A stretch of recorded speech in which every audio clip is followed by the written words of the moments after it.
A millionaire discarded in a landfill by his fiancée is rescued by a street girl. And what he did next? The Brighton heat beat down relentlessly on the mounds of waste at the Brighton waste management site, creating an almost visible haze that rose from the dusty ground. The sun seemed crueler there, where misery accumulated in layers, where the city's neglect materialized in the form of rubbish. Among the discarded remnants of urban life, a small figure moved with the precision of one who knows every corner of that parallel universe. Raffaella was only 8 years old, but her eyes carried the forced maturity of someone who learned too early that life doesn't forgive hesitation. Her bare feet trod carefully between broken glass and torn plastics, while her agile hands separated what had value from what was just more debris. A piece of aluminum here, a copper wire there, sometimes even a toy that could still be fixed and sold for a few pennies at the market. Each discovery represented the possibility of food on the table, medicine for her granny, another day of survival in that world that seemed to have been forgotten by God and by men. The girl was so focused on her daily search that she almost didn't notice when her foot hit something different. It wasn't the hard texture of a bottle or the useless softness of old fabric. It was something soft, but with weight, with density. The shock made her recoil 3 steps immediately, her heart pounding in her small chest. When she gathered the courage to look more closely, her eyes widened with a mixture of fear and curiosity. There, half buried among plastic bags and decaying food scraps, was a man. It wasn't a lifeless body as sometimes appeared there, abandoned by the city's cruelty. This man was breathing, albeit with difficulty, his chest rising and falling in irregular movements. But what most caught Raffaella's attention was the stark contrast between that human being and the surrounding environment. He wore a suit, crumpled and dirty, but clearly expensive. On his wrist, a golden watch reflected the sunlight with a gleam that seemed obscene amidst that landscape of misery. Raffaella stood paralyzed for a moment, torn between the instinct to flee and something deeper that pulsed in her chest. The voice of Granny Sida, her grandmother, echoed in her mind like a mantra she had heard since she could remember. Humanity is not lost, my child, even when we have nothing. Even when the whole world turns its back, we cannot turn our backs on those who need help. The girl approached slowly, crouching beside the unconscious man. He was older than she had imagined at first glance, perhaps in his 40s, with dark hair beginning to grey at the temples. His face was bruised, a cut on his forehead was still bleeding slightly, and there were purple bruises forming around his eyes. Raffaella extended a trembling hand and touched his neck, as she had seen done in the film she watched through the neighbor's window. His pulse was there, faint but present. He was alive, and that meant she had a choice to make. The decision came quickly, driven by a courage she herself didn't know she possessed. Raffaella looked around and located an old wooden cart that a scavenger had abandoned days ago. With superhuman effort for a child her size, she began to drag the man towards the improvised means of transport. Every inch gained required all her strength, and more than once she had to stop to catch her breath, wiping the sweat that streamed down her face with the back of her dirty hands. When she finally managed to get him onto the cart, using stacked crates as a ramp, Raffaella looked at the path ahead. The distance to her home seemed to have multiplied, but she didn't hesitate. She gripped the wooden shaft of the cart and began to pull, her small feet firm on the uneven ground, her muscles protesting with every step. The journey was long and exhausting. Raffaella had to stop several times, not only to rest, but also to choose less busy paths. Instinctively, she knew that this man represented something big, perhaps something dangerous, and that the fewer people who knew about him, the better. The few people who crossed her path barely looked at her. In the forgotten periphery of Brighton, in the neglected area where she lived, nobody asked many questions. Everyone had their own problems, their own daily struggles for survival. When she finally sighted the small wooden house where she lived with Granny Sida, Raffaella felt her legs weaken with relief. The dwelling was modest, to say the least, with ill-fitting planks and a zinc roof that made the interior an oven during the day and created a deafening noise when it rained. But it was their home, the only place in the world where Raffaella felt safe. Granny Sida was in the tiny yard, hanging clothes on an improvised clothesline, when she heard the creak of the approaching cart. She turned, expecting to see her granddaughter with some interesting find from the dump, as always happened. What she saw, however, made her drop the wet clothes on the ground. "Good heavens, child, what have you done?" Granny Cider's voice trembled, not with anger, but with a deep ancestral fear. She was 70 years old, 50 of them lived in that same community and knew better than anyone that certain things attracted trouble.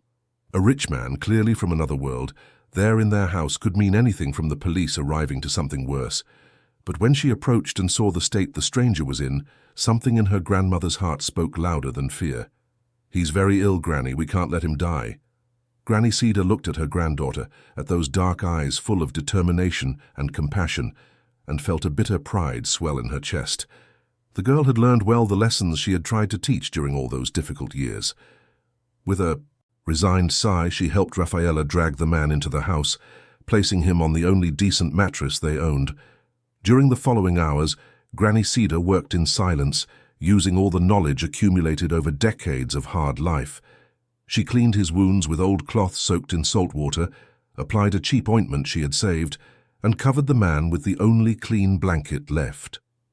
Rafaela remained by his side, observing every movement of her grandmother with almost reverential attention, passing her the materials even before she asked. When night fell over Brighton, bringing with it a respite from the scorching heat, the man still had not awakened. He was sweating profusely, his face contorted in expressions of pain, muttering incomprehensible words that were lost in the stuffy air of the small room. Rafaela refused to leave his side. Sitting on the uneven plank floor, her knees bent against her chest, watching over that stranger as if he were a precious treasure she feared losing. Granny Cider prepared a thin chicken broth, more water than substance, but it was the best they could offer. She tried to make the man take a few sips, but he remained, trapped somewhere between consciousness and unconsciousness, his lips moving without emitting comprehensible sounds. "Will he get better, Granny?" Rafaela's voice was small in the growing darkness, burdened with a worry that seemed too great to fit in such a young body. Granny Cider looked at her granddaughter, and then at the unconscious man. She had no answers, no certainties. All she had was faith, that stubborn faith that had kept her alive through so many storms. "Only God knows, my child. Only God knows." The days that followed were a strange routine of care and waiting.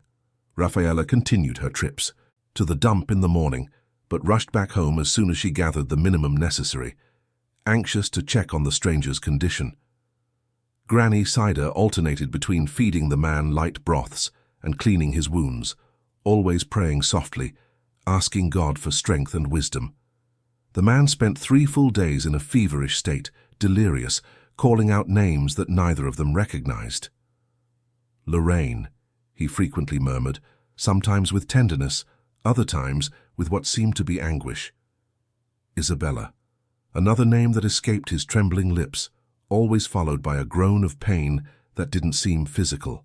On the morning of the 4th day, as Rafaela sat beside him reading aloud an old book she had found at the dump, the man's eyes finally opened. It wasn't a sudden awakening, but gradual, as if he were emerging from a deep, dark ocean. His eyelids trembled, opened a little, closed again, and then finally opened completely. Rafaela held her breath, her eyes wide with surprise and expectation.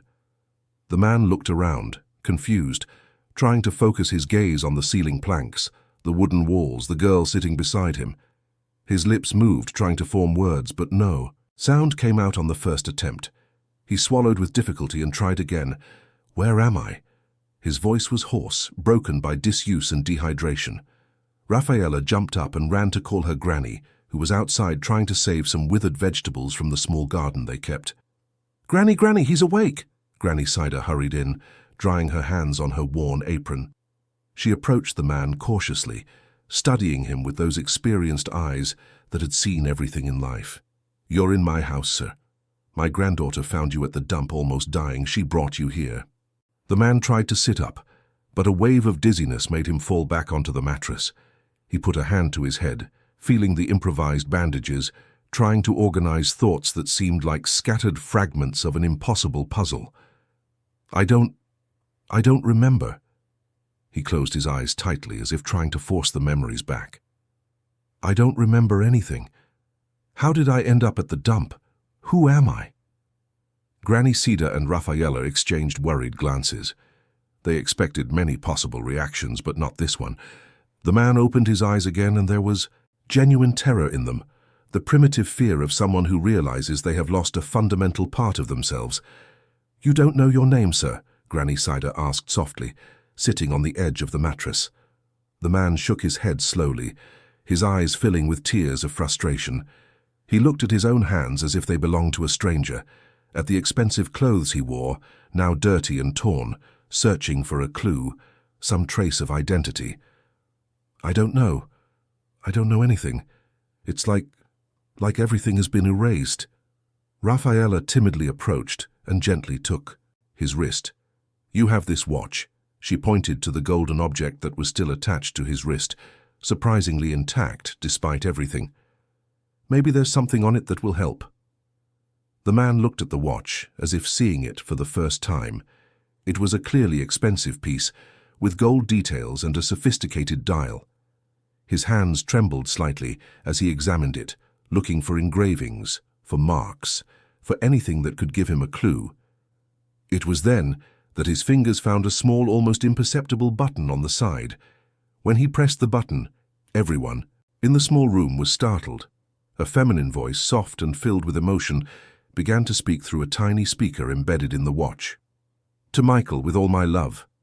Lorraine." The message was short, but full of meaning. The man listened to those words 3 times in a row before turning off the recording, his face pale, his eyes fixed on nothingness. The voice had awakened something in him, a strange sensation he couldn't name. It wasn't exactly a memory, but something more visceral, a mixture of warmth and cold in his chest, of familiarity and strangeness. "Michael," he repeated the name softly, as if savoring the word. "That means something. I feel it means something." Granny Cedar nodded, a maternal expression taking over her wrinkled face. "Then Michael will be your name until you remember the rest. And in the meantime, you'll stay here with us.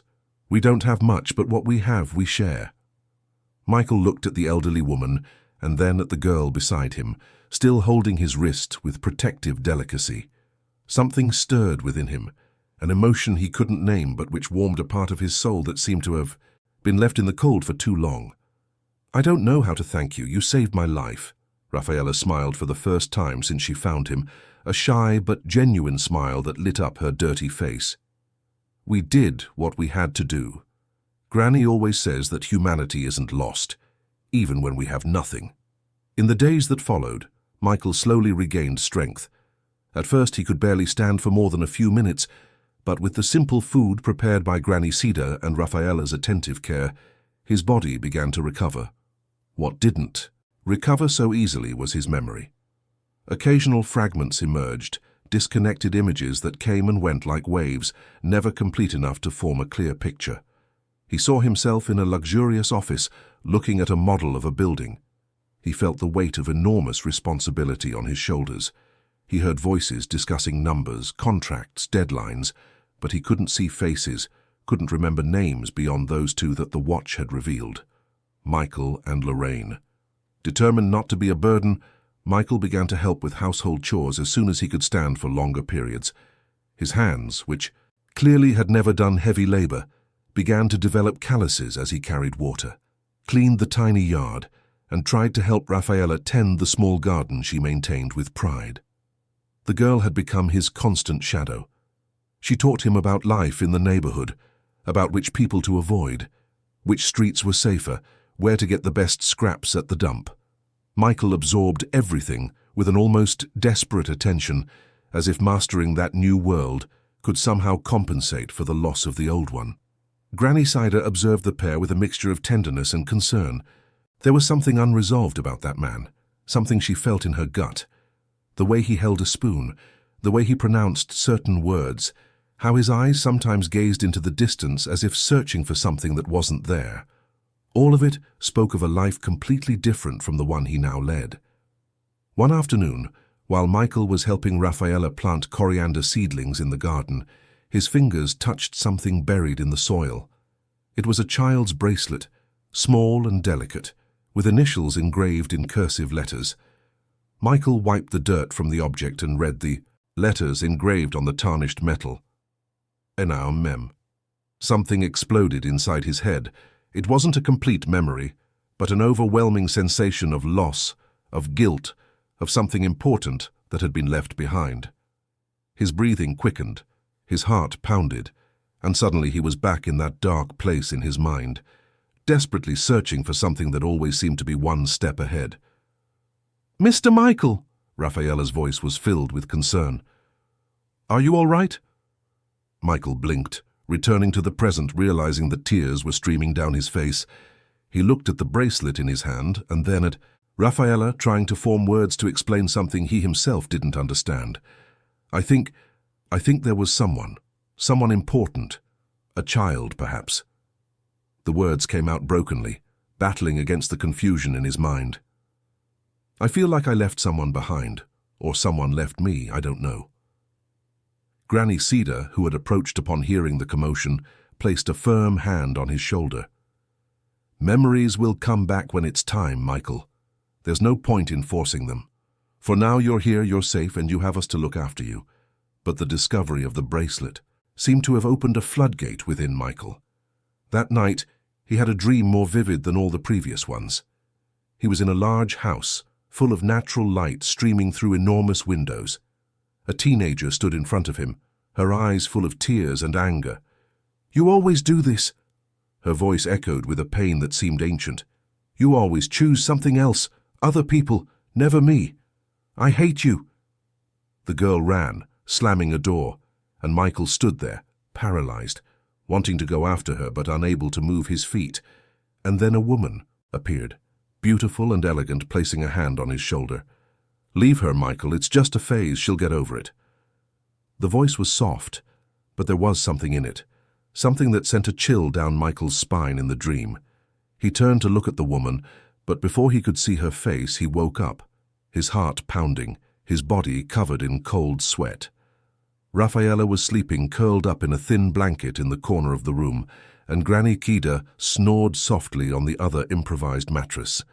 Michael got up carefully so as not to wake them and went to the door, looking out at the dark, silent street of the neighborhood. Isabella. The name came to his lips like a prayer, like a confession. The girl in the dream was Isabella. He was sure of it with every fiber of his being. But who was she to him? Daughter, stepdaughter, why was she so furious? And who was the elegant woman who appeared afterwards? The questions multiplied without answers, swirling in circles in his head. Michael clenched his fists, frustrated with his own inability to remember, to understand, to know who the hell he was before waking up in that humble house that was now the only home he knew. The days continued to pass in a strange but surprisingly comfortable routine. Michael discovered that he enjoyed physical labor, the simplicity of daily tasks, the way Rafaela smiled when he got something right that she had taught him. He discovered that Granny Cedar had a dry sense of humor and a deep wisdom that came from decades of survival. He discovered that it was possible to find joy even amidst poverty, that wealth could be measured in smiles and not just in money. But he also discovered that there were eyes in the neighborhood always watching. Some people began to whisper when he passed, pointing discreetly, murmuring things he couldn't hear. Rafaela also noticed and began to choose different routes when they went out together, always attentive, always protective. It was on one of these alternative walks that they saw the newsstand on the corner. An elderly lady sold old magazines and newspapers, leftover material that she resold for a few pennies. Rafaela was looking at comic books when Michael, almost unintentionally, picked up a newspaper from the pile. It was an edition from 2 weeks ago, the pages already yellowed by the sun. He flipped through it distractedly until he reached the business section. That's when a headline caught his attention like a punch to the stomach. Andrade Construction announces new leadership after founder's disappearance. The letters seemed to pulse on the page. Michael held the newspaper with both hands, his hands trembling slightly as he read the text below the headline. It spoke of a construction company, one of Brighton's largest, whose owner had mysteriously disappeared days before his wedding. The fiancée, Lorraine Albright, had temporarily taken over the helm, along with the partner, Kyle Morrison. There was a photo of the woman, beautiful and elegant, her eyes wet with tears, perfectly positioned for the cameras. And there was a smaller, archive photo of the missing man. Michael looked at the face in the newspaper and felt the world spin around him. It was him, younger perhaps, certainly better groomed, but it was undeniably his face looking back at him from that yellowed paper. "Mr. Michael?" Raffaella tugged at his shirt, worried about the sudden pallor that had come over his face. "What's wrong?" Michael couldn't answer immediately. He kept staring at the photo, at the headline, trying to process what it meant. He wasn't just an ordinary person who had been attacked and abandoned. He was someone important, someone powerful, someone with enough resources to build empires of concrete and glass. And someone had tried to make him disappear. Michael folded the newspaper and tucked it inside his shirt, his heart still pounding irregularly, and paid the lady a few pennies he had in his pocket. Raffaella watched him with those large, expressive eyes, full of questions that she was too wise to ask there in the street, where curious ears might be listening. They walked home in silence, each lost in their own thoughts, the girl holding Michael's hand more tightly than usual. When they arrived, Granny Cedar was preparing lunch, a simple mix of rice, beans, and some vegetables Raffaella had gotten at the market. The comforting smell of homemade food filled the small room, but Michael barely felt hungry. He waited until they finished eating, until Raffaella went out to fetch water from the communal well, to finally show the newspaper to Granny Cider. The woman wiped her hands on her apron and took the paper, carefully, as if it were something precious and dangerous at the same time. Her eyes scanned the lines of the article, stopping at Michael's photo, and then she sighed deeply, a sound that seemed to carry the weight of all the worries she had tried to keep at bay. "I already suspected you were someone important, sir. The way you speak, the way you carry yourself, everything about you screams that you're not from here." She returned the newspaper to Michael, her eyes serious and worried. "But this changes everything, do you understand? If you are who this newspaper says you are, then someone very powerful wanted you gone." Michael nodded slowly, the pieces of a terrible puzzle beginning to click into place in his mind. The fragmented memories that haunted him, the bitter taste that sometimes appeared in his mouth for no apparent reason, the dizzy spells that invaded him in dreams, all of it began to make sinister sense. "I remember being somewhere elegant. There was music, people laughing, glasses clinking." He closed his eyes, trying to pull more details from that slippery memory. "And then I drank something. It had a strange, overly bitter taste. After that, I only remember falling, not being able to stand, and hearing laughter. Someone was laughing as I fell." The mental image made him shiver. What kind of person laughs while another is clearly in danger? And if that person was someone close to him, someone he trusted enough to let his guard down, then what did that say about the life he had left behind? Granny Cedar placed a calloused hand over Michael's, a gesture of comfort that had become common between them in recent weeks. "You need to be very careful now, sir. If you start asking questions, if you try to go back to that life without being prepared, you could end up at the dump again. And next time you might not be lucky enough to have my granddaughter nearby." Michael knew she was right. Prudence dictated that he should stay hidden, that he should wait until he was absolutely sure who his enemies were and what had really happened. But there was something burning in his chest, an urgency that grew with each passing day. Isabella. The name returned to him like a constant prayer. That girl who looked at him with anger in his dreams, that teenager who accused him of choosing everything and everyone but her. If she was his daughter or stepdaughter, if she was in danger, if she believed he had simply abandoned her. The idea was unbearable. Raffaella returned with the buckets of water, interrupting the tense moment between Michael and Granny Cider. The girl had a special talent for sensing when adults were discussing serious matters and knew exactly how to ease the tension. She began to tell a funny story about a cat that had stolen fish from Mr. Joe's stall at the market, imitating the exaggerated gestures of the vendor chasing the animal, making even Michael smile despite the weight in his heart. That night, after Raffaella fell asleep, Michael stayed awake looking at the uneven ceiling of the house. His mind wouldn't stop racing, processing information, trying to formulate a plan. If he was indeed the owner of Andrade Construction, then he had resources, he had allies, he had means to discover the truth. But how to access all this without exposing himself to the same dangers that had led him to the dump? The answer came in the form of a sudden and clear memory. A face appeared in his mind, clearer than ever before. An older man with graying hair and thick-rimmed glasses, sitting behind a desk piled with papers. Dr. Albright. The name came with the image, and with it a sense of trust, of loyalty tested and proven over years. Dr. Albright was his lawyer. More than that, he was a family friend, someone who had stood by his father when the construction company was founded decades ago. If there was anyone Michael could trust, anyone who could help him without asking too many questions or attracting unwanted attention, it was him. In the following days, Michael began to observe everything more closely. He noticed that some men had started circulating in the neighborhood, asking discreet questions, showing blurry photos to residents. Raffaella had noticed them too, and, with the natural cunning of someone who grew up having to be smart to survive, began to actively avoid them, creating alternative routes for wherever they needed to go. "They're looking for someone," she whispered to Michael one afternoon, as they waited hidden behind an abandoned house until two men in suits passed by.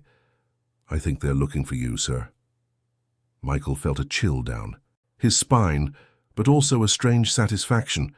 If they were looking for him so persistently, it meant that his disappearance had not gone as planned. It meant that someone was worried, perhaps afraid that he might be alive somewhere, ready to return and dismantle whatever plan they had concocted. He needed to act, but with extreme caution. A week after seeing the newspaper, Michael made a decision. He waited until mid-afternoon, when Raffaella was at the community school that Granny Cedar insisted she attend, and when Granny Cedar herself had gone to the health clinic to pick up medicine. He put on the simplest clothes he could find, an old cap that hid part of his face, and left the house with a clear objective. He walked for almost an hour, leaving the periphery and gradually approaching more developed areas of the city. Each step brought him closer to the world he had lost, but also closer to danger. Michael kept his head down, avoiding eye contact, blending into the crowd of workers and ordinary people who filled the streets of Brighton at that time. Finally, he reached an older commercial area, where low-rise office buildings mingled with traditional shops. His feet led him almost by instinct to a specific three-story building with a discreet but elegant facade. On the sign at the entrance it read, "Albright and Associates, Law Firm." Michael stopped across the street, observing the entrance. He could see through the glass windows the elegant reception area, with dark wood furniture and paintings on the walls. His heart pounded, a mixture of fear and anticipation. He was about to take a step that could change everything, that could either lead him back to his life or straight into another deadly danger. But he had no choice. Not anymore. Taking a deep breath, Michael crossed the street and entered the building.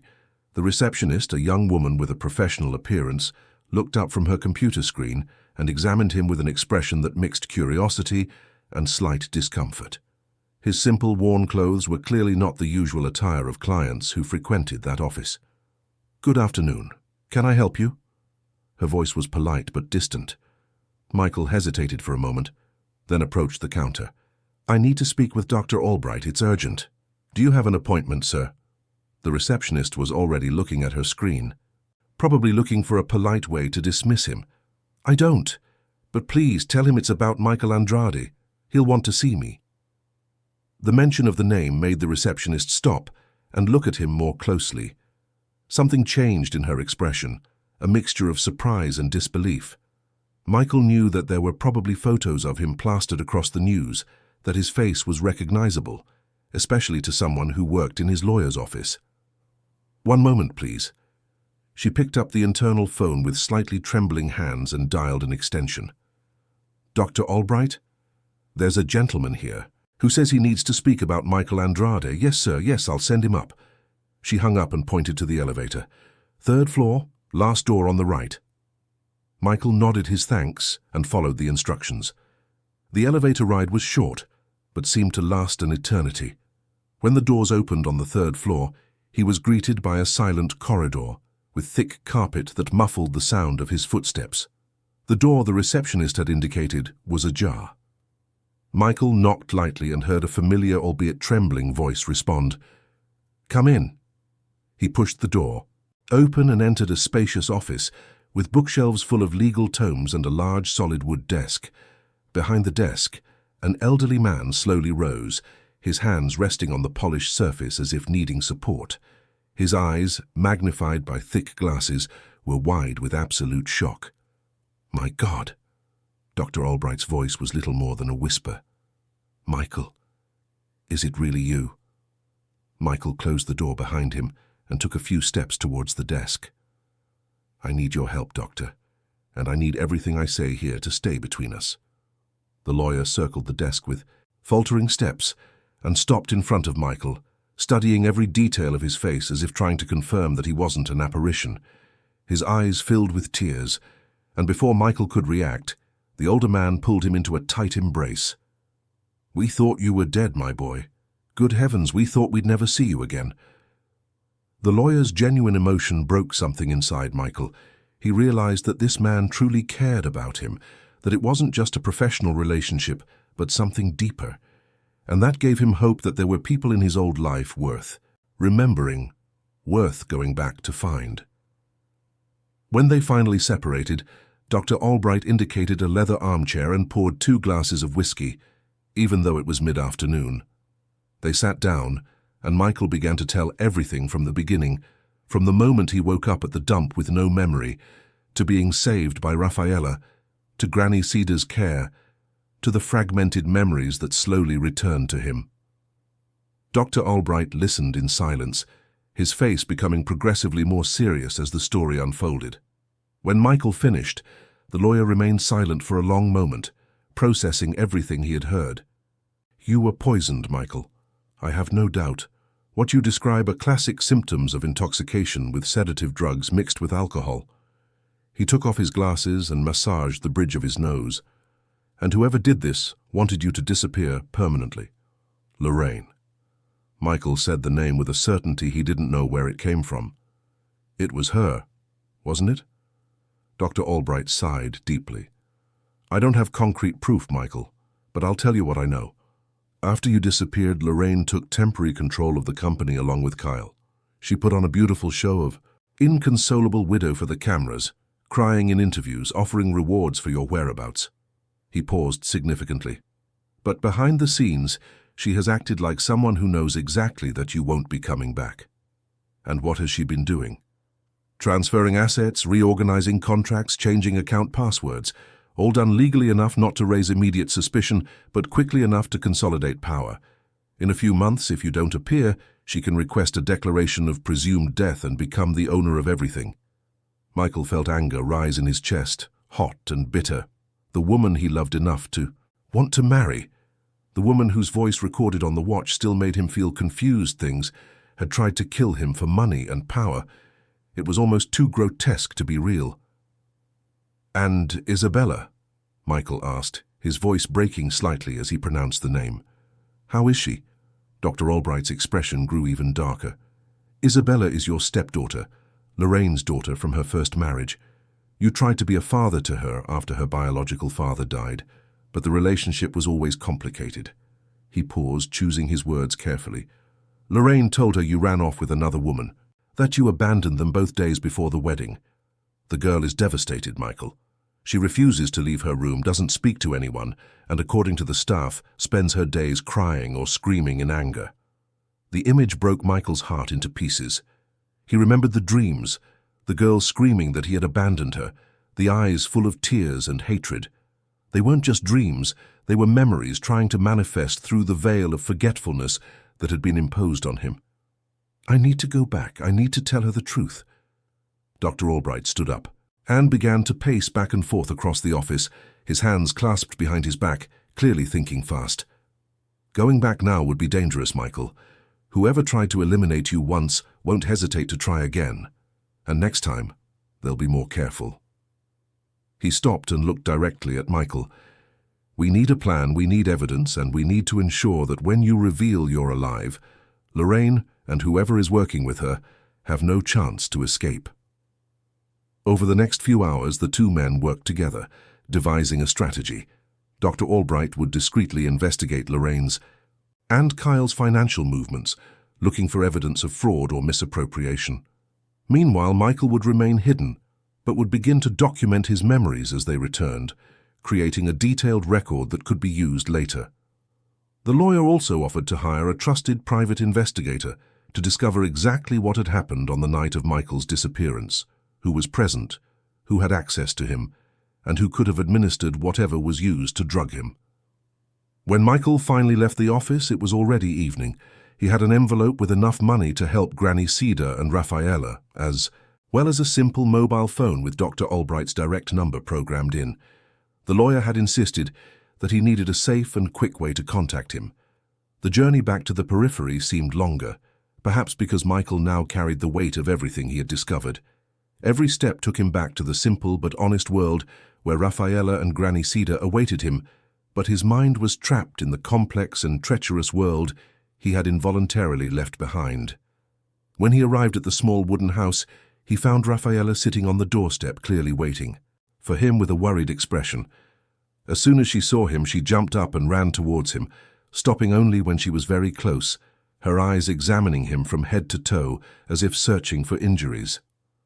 "You took a long time. We were worried." Michael knelt down to her height and placed his hands on the girl's small shoulders.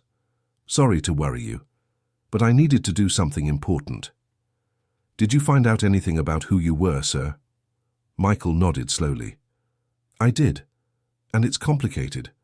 But one thing I know for sure now," he said, pulling her into an embrace that surprised them both with its intensity. "You two saved me. Not only did you get me out of the dump, but you gave me something I think I hadn't had in a long time. You gave me a real family." Rafaela hugged him back tightly, and Michael felt tears wet his shirt. When they separated, the girl was smiling despite the tears. "We're your family now. It doesn't matter who you were before." Granny Cedar appeared at the door, observing the scene with that wise maternal gaze that seemed to see through people. She said nothing, just nodded, a simple gesture that carried more meaning than words could convey. That night, after Rafaela fell asleep, Michael told Granny Cedar everything he had discovered. She listened in silence, asking occasional questions, but mostly just absorbing the information with the calm of someone who had seen much in life. "Are you going back to that life, sir?" she asked when he finished. Michael looked at Rafaela sleeping in the corner, curled up in the thin blanket, her face relaxed in deep sleep. "I'll have to go back to fix some things to protect people who don't deserve to suffer because of the wickedness of others." He turned his eyes back to Granny Cedar. "But this here, you two, this isn't something I'm going to leave behind. You're part of who I am now." Granny Cedar smiled, a tired but genuine smile. "We'll be here when you need us, Michael. Always." The following days brought a strange routine. Michael continued to help with household chores, teaching Rafaela to read and write using the money Dr. Albright had provided to buy school supplies. But now there was an underlying urgency to everything. He knew that this peace was temporary, that soon he would have to face the demons of his past life. Dr. Albright called regularly on the mobile phone, always using vague terms in case someone was listening, but Michael understood the messages. The investigator had discovered that on the night of Michael's disappearance, there had been an intimate dinner at Lorraine's house, supposedly to celebrate the last days before the wedding. Only 4 people were present: Michael, Lorraine, Kyle, and Isabella. Isabella had gone to her room early, complaining of a headache. Security cameras showed Michael leaving the house alone around midnight, visibly stumbling. After that, nothing. No street camera captured him, no record of a taxi or ride-sharing app. It was as if he had simply vanished into thin air. But the investigator had found something interesting. A private rideshare driver reported refusing a ride that night because the passenger seemed too intoxicated. The location? just 3 blocks from Lorraine's house. And the description of the passenger perfectly matched Michael, which meant that someone had let him leave the house in that state, knowing he was vulnerable, probably hoping he would be mugged or worse. When that didn't happen as planned, they probably followed him and took him to the dump, a place where bodies disappeared without a trace. The discovery that he had been deliberately placed in a dangerous situation left Michael with a cold anger that grew with each passing day. But it was a controlled anger, tempered by the need to be smart, to think strategically. He was no longer the man he had been, one who trusted easily, who believed in the people around him. The betrayal had transformed him into something more cautious, more calculating. Over the following weeks, Michael established a dual routine. In the mornings and afternoons, he was Granny Sider's dedicated helper, Rafaela's patient tutor, the discreet neighbor who gradually gained the community's trust. But at night, after they both slept, he studied documents that Dr. Albright managed to send discreetly, analyzed the company's financial movements, reconstructed the web of power and money that Lorraine and Kyle had woven in his absence. Andrade Construction was being systematically dismantled. Important contracts were being transferred to a new company, of which Kyle was the sole official owner. Resources were being diverted through a series of seemingly legitimate transactions, but which ultimately benefited Lorraine's personal accounts. It was a well-planned theft, executed with the precision of someone who knew exactly what they were doing, but they had made mistakes. Small, almost imperceptible, but mistakes nonetheless. And Dr. Albright, with decades of experience, was meticulously documenting each one. One afternoon, while Michael was helping Rafaela with her math lessons, his mobile phone vibrated discreetly in his pocket. It was a coded message from Dr. Albright, asking him to call as soon as possible. Michael waited until nightfall, until Rafaela was distracted with a storybook, to discreetly step outside and make the call from a spot away from the house. "Doctor." Albright's voice was tense when he answered. "Michael, we've got something important. Cameras from a convenience store near Lorraine's house captured images from that night. You weren't alone when you stumbled out.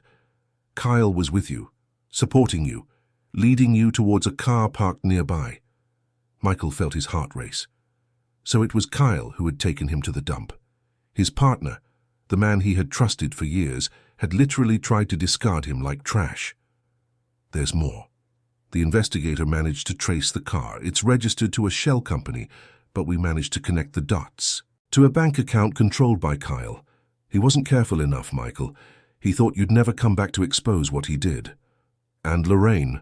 Michael asked, his voice coming out harsher than he intended. "Did she know?" There was a significant pause on the other end of the line. "We have call records between her and Kyle in the hours following your disappearance.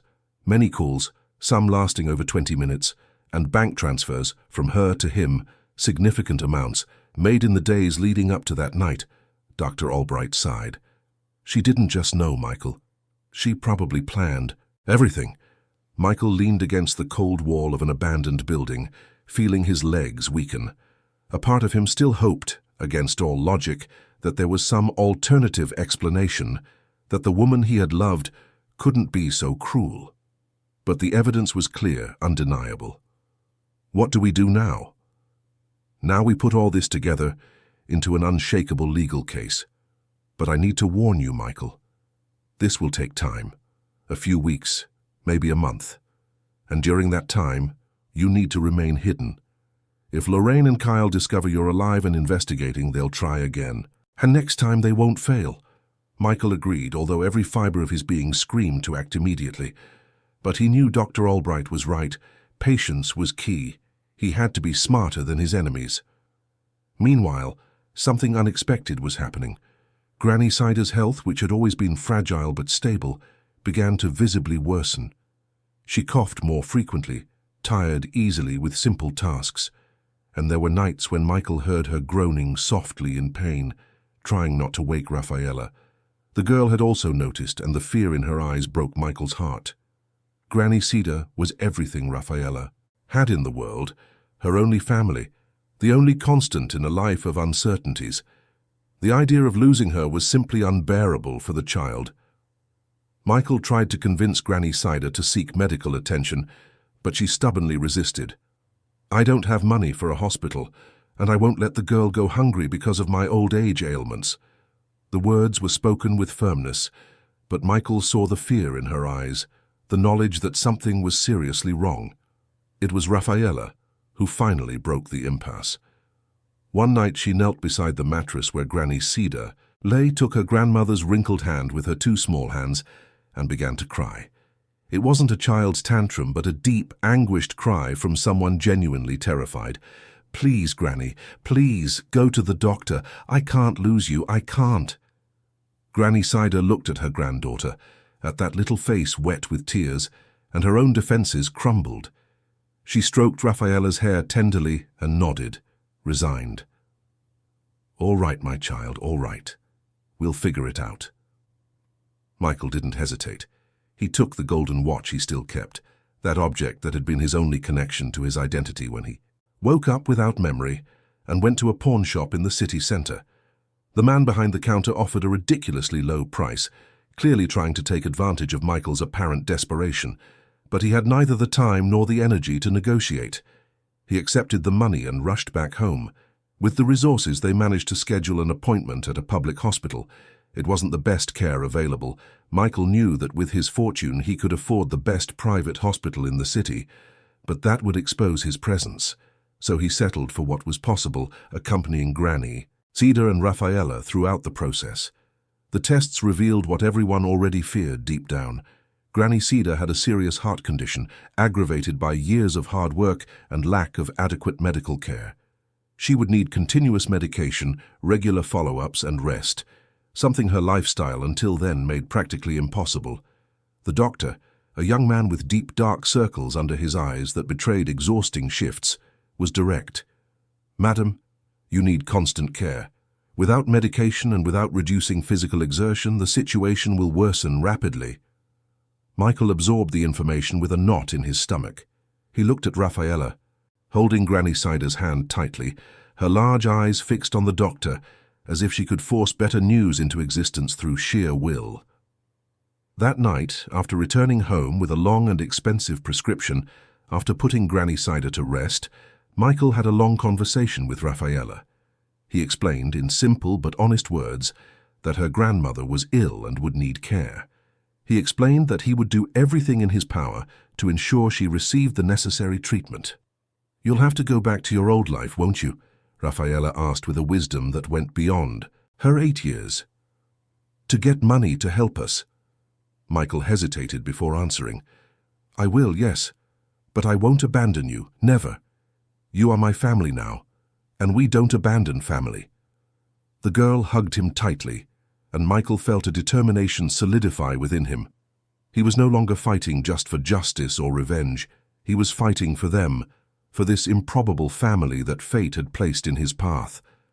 In the following days, the situation became more urgent. Granny Cider had to be hospitalized urgently when her condition suddenly worsened. Michael used more of the money he had saved, but knew it wouldn't be enough for long.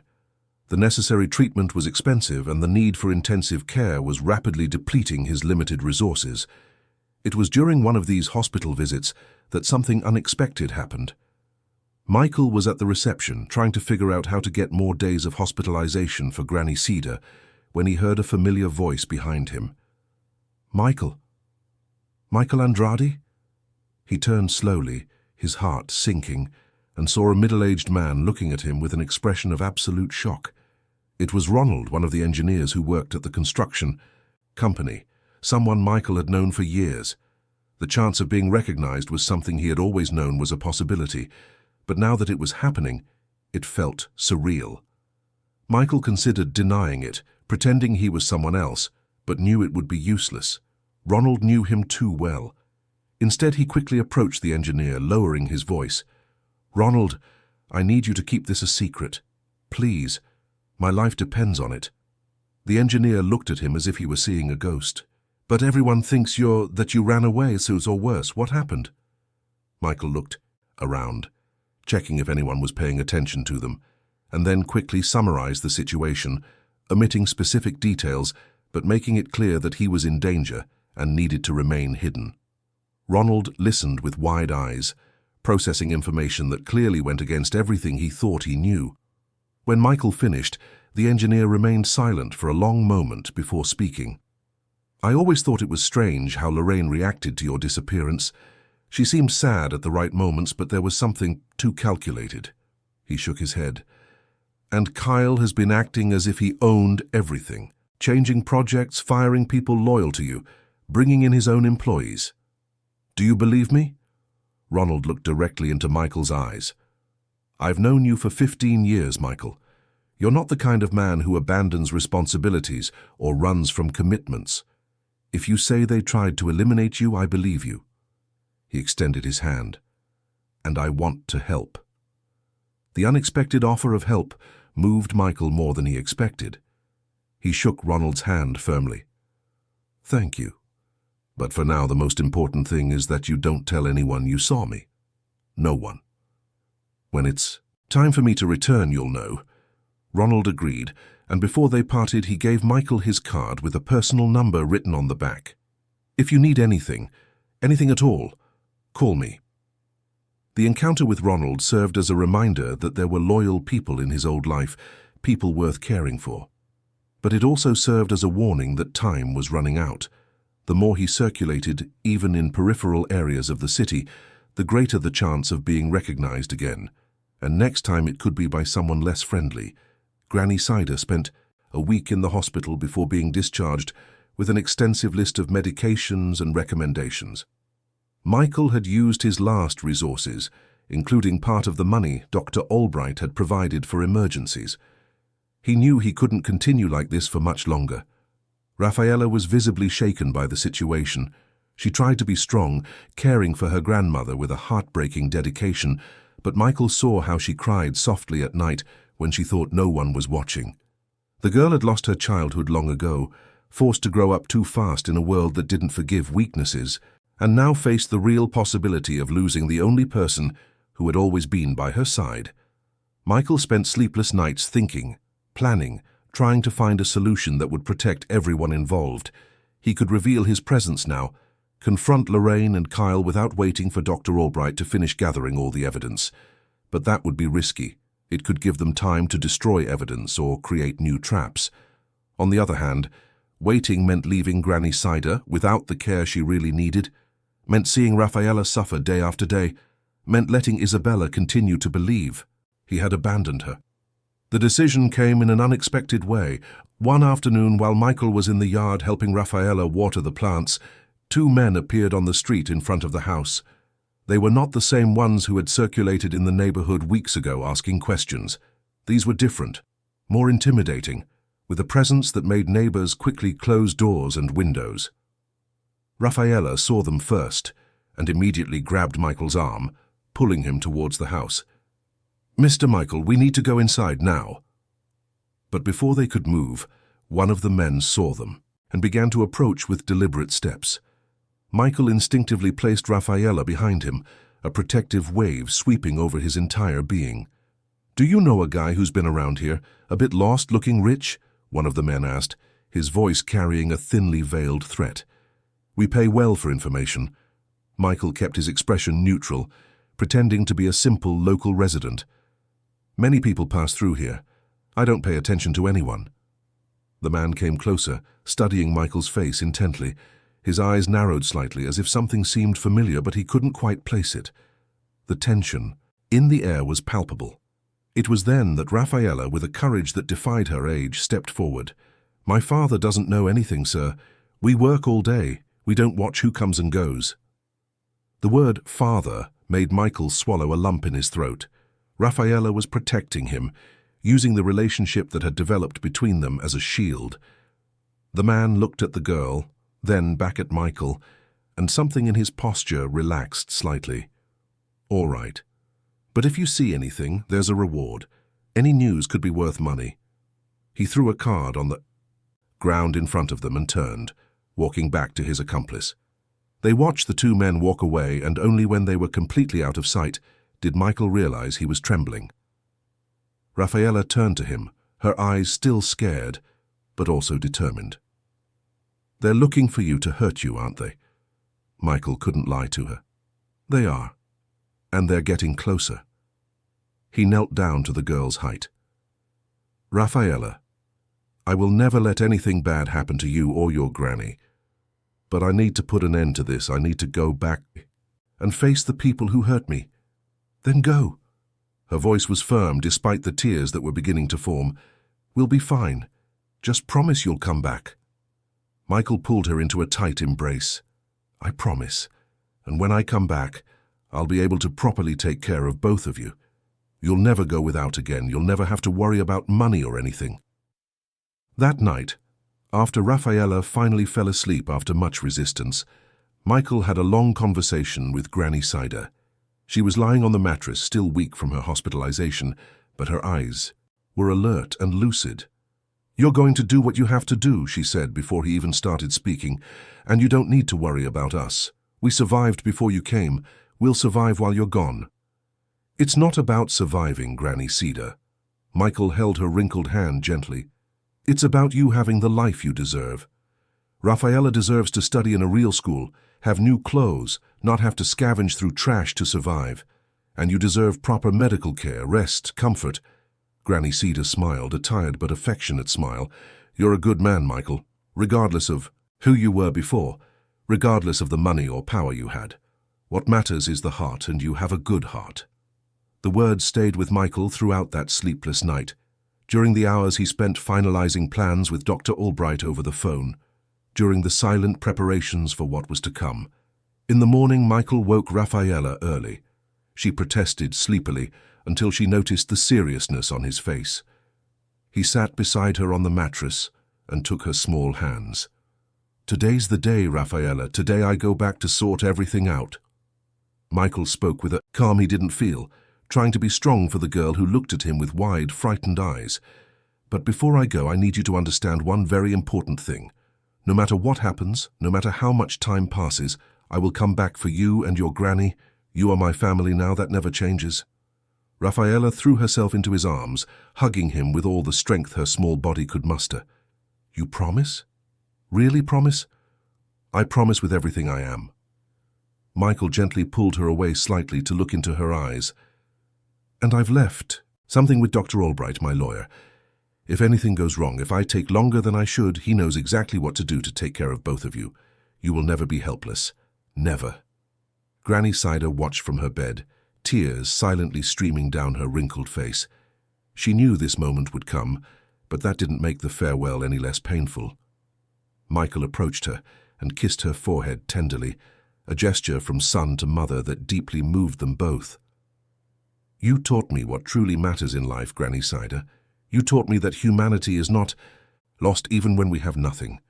I will carry that with me always. Go with God, my son, and come back soon. The house will be very empty without you. Michael dressed in clothes that Dr. Albright had discreetly provided, clothes suitable for the man he had been before everything fell apart. Looking at himself in the small broken mirror on the wall, he barely recognized his own image. It wasn't just the clothes that had changed.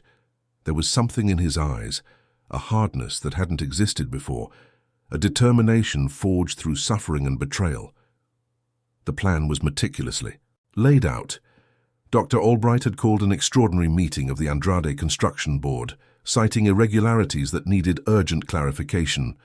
Lorraine and Kyle couldn't refuse without raising suspicions. The meeting would take place at the company's central office, on an entire floor of a commercial building in the Marina Heights business district, Brighton's most valuable area. Michael arrived at the building an hour before the scheduled time, entering through the garage using an ID badge Dr. Albright had provided. He went up the service stairs, avoiding elevators and cameras whenever possible, until he reached the lawyer's office located a few floors below the construction company. Dr. Albright was waiting for him, and when their eyes met, the lawyer couldn't hide his emotion. Are you sure about this, Michael? Once we start, there's no going back. I am, more certain than I've ever been about anything in my life. They reviewed the documents once more, evidence of misappropriation of funds, fraudulent transfers, contracts altered without proper authorization. But the most important piece was the convenience store footage, showing Kyle taking Michael away on that fateful night, combined with the car registration and the bank transactions that linked everything back to Lorraine. It was a web of evidence that left no room for doubt or denial. When the time came, Michael went up to the construction company's floor using the executive elevator. His heart pounded, but his hands were steady. He was no longer the man who blindly trusted, who allowed others to manipulate his life. He was someone who had died and been reborn, someone who now understood the true value of things. The office reception was exactly as he remembered it in his fragmented memories. Elegant, modern, with the construction company's logo dominating an entire wall. The receptionist looked up from her computer screen, and her face lost all color when she recognized him. "Mr. Andrade." Her voice was an incredulous whisper. "But how—" "Everyone thought—" Michael gave a smile that didn't reach his eyes. "Surprise, Marcia. Where is the board meeting taking place?" She pointed with a trembling hand down the corridor to the right. "Main conference room. They're all in there already." Michael nodded his thanks and began to walk down the corridor. Each step echoed in the silence of the environment.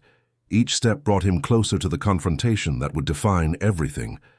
Employees who passed him stopped petrified, some dropping papers, others simply gaping. Whispers began immediately, spreading through the office like wildfire.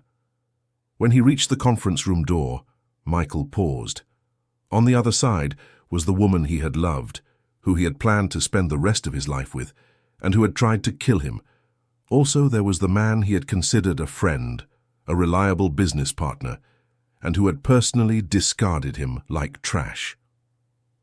Michael took a deep breath and opened the door. The room was spacious and luxurious, with an enormous glass table surrounded by leather chairs. Floor-to-ceiling windows offered a panoramic view of Brighton, the sea in the distance shimmering under the afternoon sun. Around the table sat the board members, 6 people Michael vaguely recognized from his memories. At the head of the table, where he used to sit, was Kyle, comfortably settled as if that had always been his place. Beside him, Lorraine, beautiful as ever, wearing a black suit that perfectly matched the image of a successful businesswoman she had cultivated. Everyone was talking quietly, clearly impatient with the delay when the door opened. The conversations ceased instantly. The silence that followed was absolute, so profound that the ticking of the wall clock seemed like thunder. Lorraine was the first to react. She stood up abruptly, her chair scraping on the floor with a screeching sound. Her face went through a series of expressions in a matter of seconds: shock, disbelief, fear, and finally a carefully constructed mask of joy and relief. "Michael! My God, Michael!" She began to move towards him, her hands outstretched, tears already welling in her eyes. "You're alive! Thank God you're alive! We thought you were—" Michael's voice cut through the air like a sharp blade. "Dead. Is that what you thought, or is that what you hoped?" Lorraine stopped midway, the mask slipping slightly. "What do you mean by that? We've been looking for you for months. I was desperate. You were busy stealing my company." Michael entered the room completely, closing the door behind him. Dr. Albright entered right after, carrying a thick folder of documents. "And your accomplice there was busy discarding me at a dump as if I were rubble." Kyle had gone pale as a ghost, but quickly tried to compose himself. "This is absurd, Michael. You disappeared.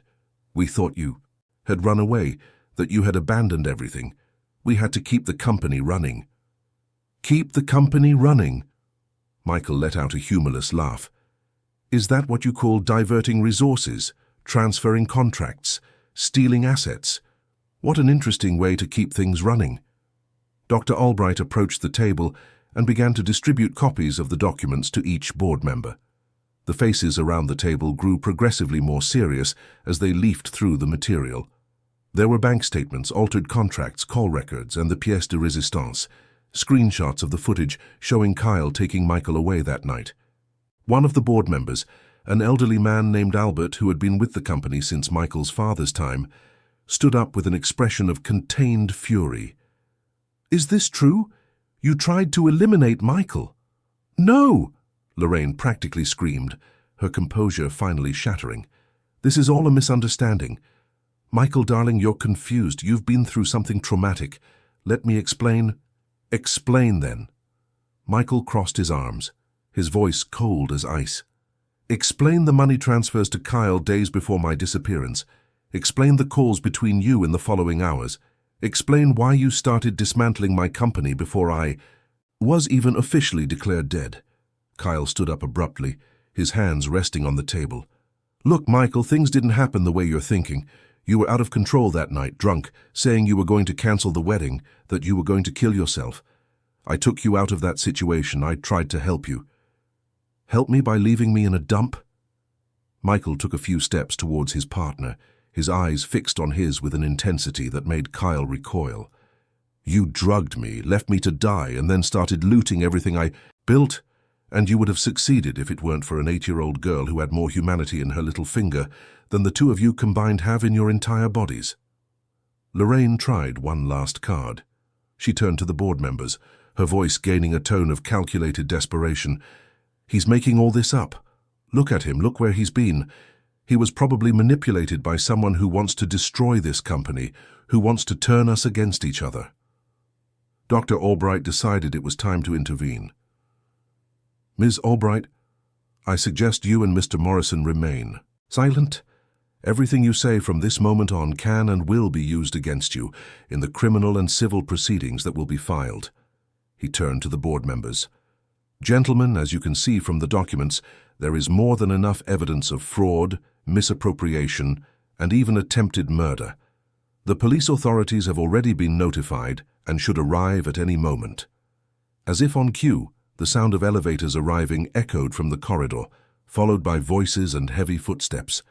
Moments later, 2 detectives entered the room accompanied by 4 police officers. Lorraine and Kyle exchanged desperate glances. Kyle made a sudden move towards the door, but was quickly blocked by one of the officers. Lorraine, on the other hand, collapsed into her chair, her face buried in her hands, her shoulders shaking with sobs that might or might not be genuine.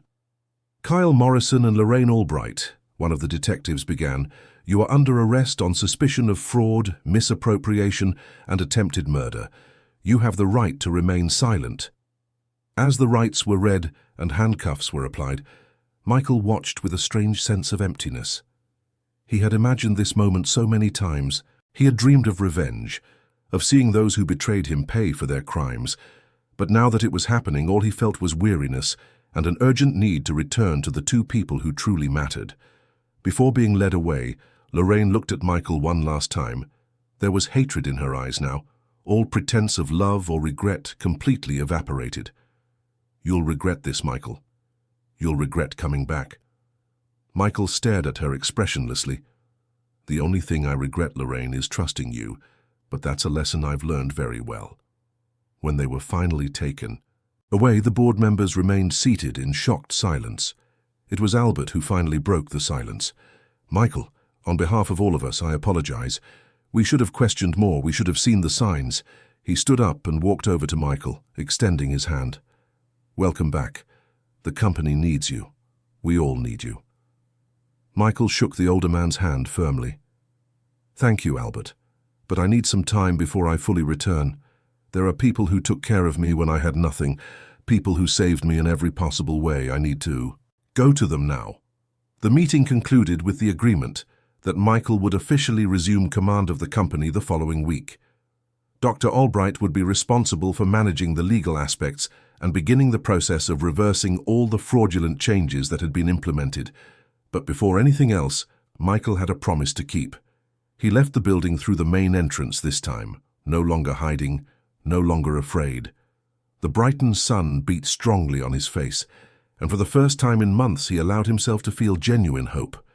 Dr. Albright accompanied him to the car. There's one more thing you need to know, Michael. Isabella. She's at home, refusing to leave her room since you disappeared. Someone needs to tell her the truth. I will. Right now. The mansion where Lorraine lived was in one of Brighton's most affluent neighborhoods, a world completely different from the small wooden house where Michael had spent the last few months. The gate opened automatically when it recognized him through the security system, and he drove slowly up the palm-lined driveway that led to the main entrance. The house was silent, almost sepulchral. The staff who worked there stepped aside in surprise when they saw him, whispering among themselves. Michael climbed the marble stairs to the second floor, his footsteps echoing in the elegant emptiness, until he stopped in front of a closed door. Isabella's bedroom door. He knocked softly. There was no answer. He knocked again. "Go away." The voice from inside was harsh, broken by crying. "I don't want to talk to anyone." "Isabella, it's me. It's Michael." There was a long silence, so long that Michael thought she wouldn't answer. Then he heard footsteps approaching, slow, hesitant. The door opened a crack, and a pair of red, swollen eyes from crying stared at him with a mixture of disbelief and anger. "You." The word came out laden with emotion. "You ran away. You abandoned us." Michael felt his heart break. "I didn't run away, Isabella. I would never abandon you. Your mother," he hesitated, choosing his words carefully, "your mother tried to harm me. She and Kyle tried to eliminate me." The door opened completely. Isabella was too thin, with deep dark circles under her eyes and disheveled hair. She wore a crumpled pajama and seemed not to have left her room in weeks. "Lie. My mother said you ran off with another woman, that you never wanted me here, that I was always a burden to you." Michael entered the room and knelt in front of her so they could be at the same height. "Look into my eyes, Isabella, and tell me if you see a liar. Tell me if you see someone who would abandon you." The girl looked, really looked, and something in her expression began to crack. Tears began to stream down her face again, but this time they were different. They were tears of relief, of understanding, of old pain finally beginning to heal. "I thought you had left like my father. I thought everyone would always leave me."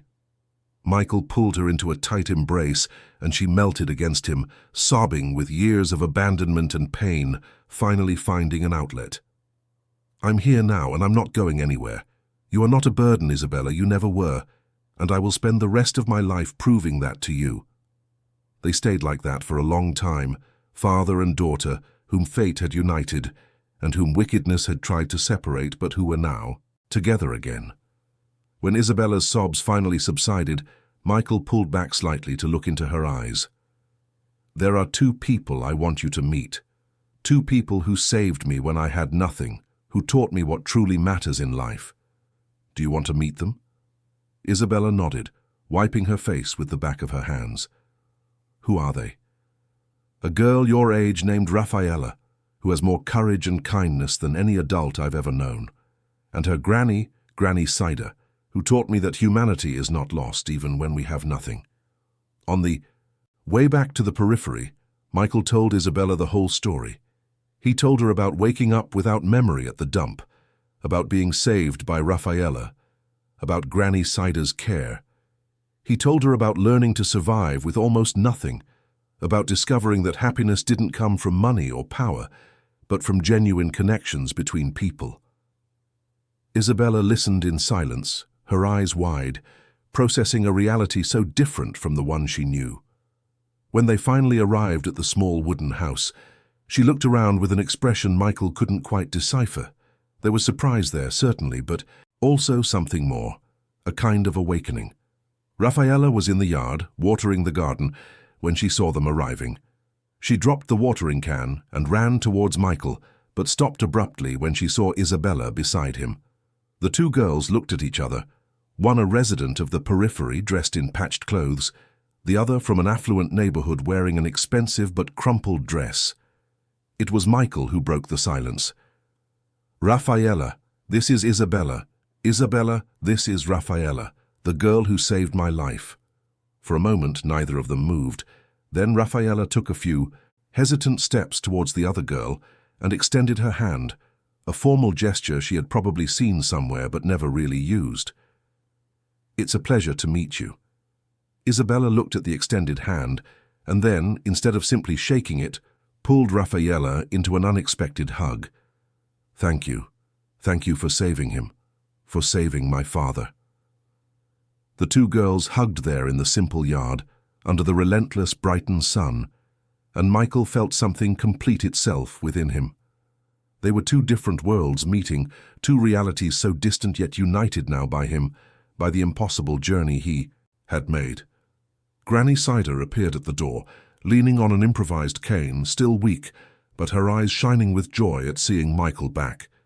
He quickly approached and helped her sit on a chair on the porch. "Granny Cider, this is Isabella. She's like my daughter."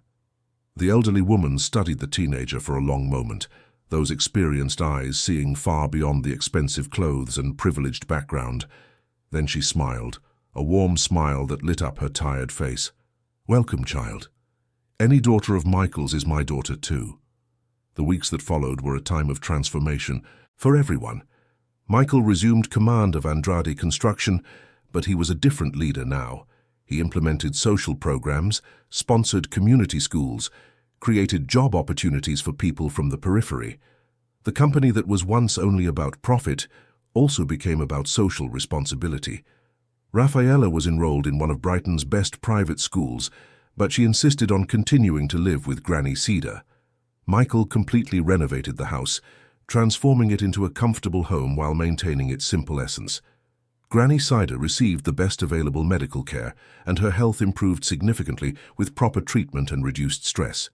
Isabella, who initially stayed in the mansion under the supervision of a team carefully selected by Michael, began to spend more and more time at Granny Cider's house. The two girls, so different in origin but so similar in spirit, became inseparable. Rafaela taught Isabella about strength and resilience, about finding joy in simple things. Isabella, in turn, shared her world of books and academic knowledge with Rafaela. Lorraine and Kyle were tried and convicted. The evidence was irrefutable, and even the best lawyers they could hire could do nothing against the mountain of evidence. They would spend years paying for their crimes, enough time for Michael to rebuild everything they had tried to destroy. But the greatest transformation happened within Michael himself.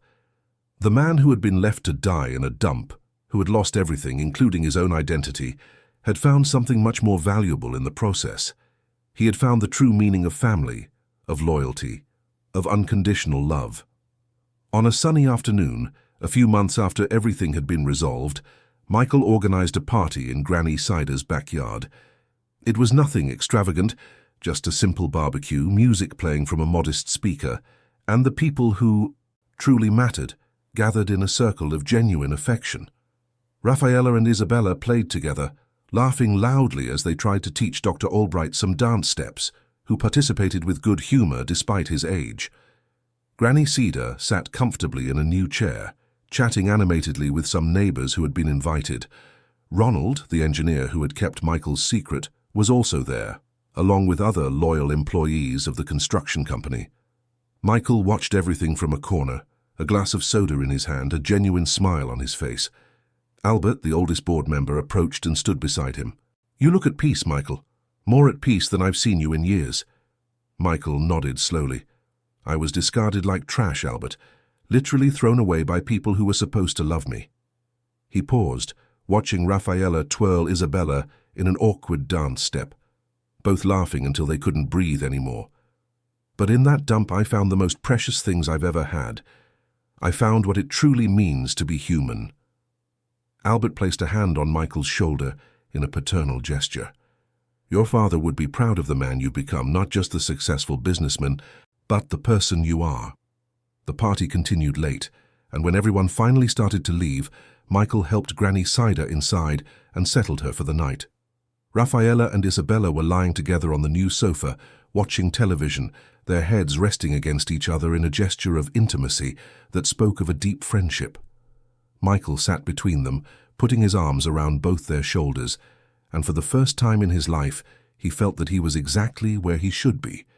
Not in a luxurious mansion or an office on top of a building, but there, surrounded by people who loved him not for what he had, but for who he was.